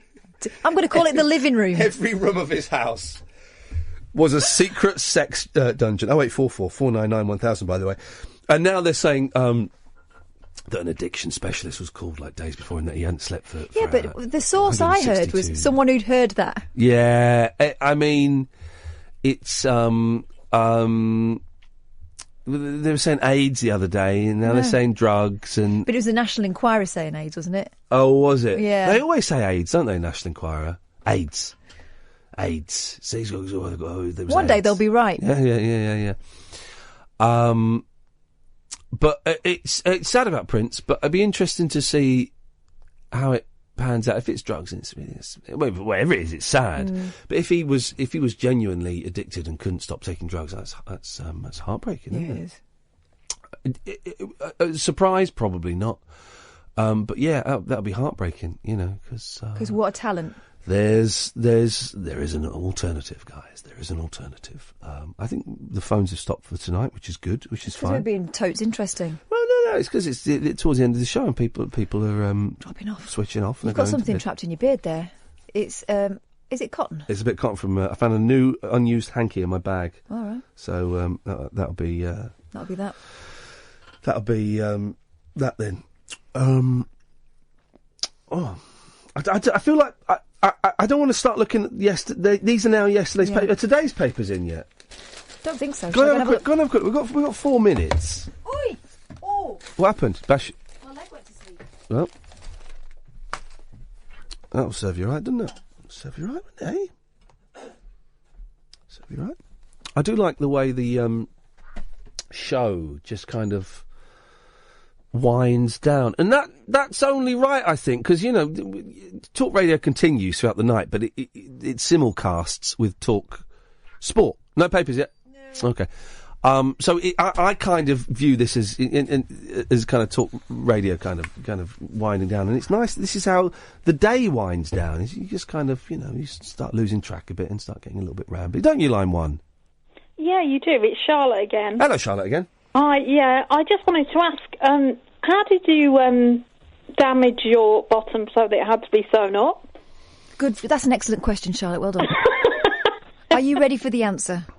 The thing is, right, it's an actual medical condition that's actually very common in men called an anal fissure. Okay. I know a woman who's had that. Yeah, you can get it when you give birth, because Justin had it. No, it wasn't through that. What was it through? Well, she thinks it's through a certain brand of soft drink. Oh, no, it was a certain brand of soft drink that got her husband Randy. She's not got a husband. Oh, right, okay. Well, they, So backtrack. How did it happen? I don't know, if I'm completely honest, Charlotte, but I won't go into details. Google it. It's flipping horrible, and it does feel like you're passing glass. I know, because I've had one. Hey, charlatan! How did you get yours then? Well, apparently it was through constipation. Yeah. But I don't remember being constipated. Well, they when I went in and they get you to eat all fibre and stuff like that, but I was never particularly. I tell you what, I had really bad piles. Right. And I went and got those sorted, right. In fact, it was the piles where the guy said, "Oh, you better go to work that night," and I couldn't because they banded them. Do you know what that means? Oh, blimey! Like a lamb's tail. They put elastic bands around them for them to drop off, right? Flipping it. And ouch. And the thing is, we can have this conversation because it's weird we don't talk about this stuff. It's really, really common. Yeah. It's really common. That was the time when I went in and I was on the table with your knees, your trousers below your knees, and you're on your side with your knees hunched up. And the doctor, turns out he wasn't a doctor, walked in with 5 other people, said, "Do you mind if I bring the students in?" And I was like, "Yeah, go on then, have a look." And I think it kind of all happened around about the same time. So, yeah, there was probably a bit of straining going on, I think. Because I probably constipated, yes. Did they shine a torch up your bum? Yes, they did. Yeah, they did mine as well. They shone a dirty torch up my very, very clean, and I'm going to say it, beautiful rectum. Because they put that on the notes, of course. No! I remember when I was going in to have my baby, I made sure that I was in good, clean as a whistle, because I didn't want them putting, head so many centimetres, baby this weight, mother, flipping disgrace. Yeah, you've got to be careful about that. How did they fix your bum then, Charlotte? That's a great question. I went on a trial of some cream that's now called Rectogesic, and it's got the same ingredients. People take stuff for angina and it relaxes your heart muscle. Yeah. Oh. The same ingredient is in the cream. Did you have to keep it in the fridge? Yeah. Yeah, I had that and it didn't work. Oh, it worked for me. Oh well, yeah. Well, you obviously had a very tight muscle. Mine was bigger. Mine was bigger than yours, Charlotte. Yeah, obviously. That means. Listen, we've got to go to the end of the show. Thank you for that, and thank you for sharing that. On that bombshell. Yeah, exactly. On that bombshell. That was a good show tonight. Yeah. A lot of new callers, or newish callers, which is brilliant. Thank you very much. A lot of calls. Good start with Angelos and Barry from Watford. That's in the podcast, isn't it? Yes, it is, yeah. If you missed it, the first half hour of the show, very, very funny. And the podcast will be available in about 5 minutes' time. You go to iTunes, type in Iain Lee, Talk Radio, and it'll pop up. You can get it in Podbean and all of those kind of places. And, if you've got people that you think might like it, then you share it and all of that stuff. Tomorrow, I think we've got Adam Buxton on. It's all been a little bit vague. I'm definitely recording his podcast tomorrow. Just don't let him out. I will not let that tiny, hairy man out. Talk Radio. Digital debate for the UK. Talk Radio. We'll get you talking.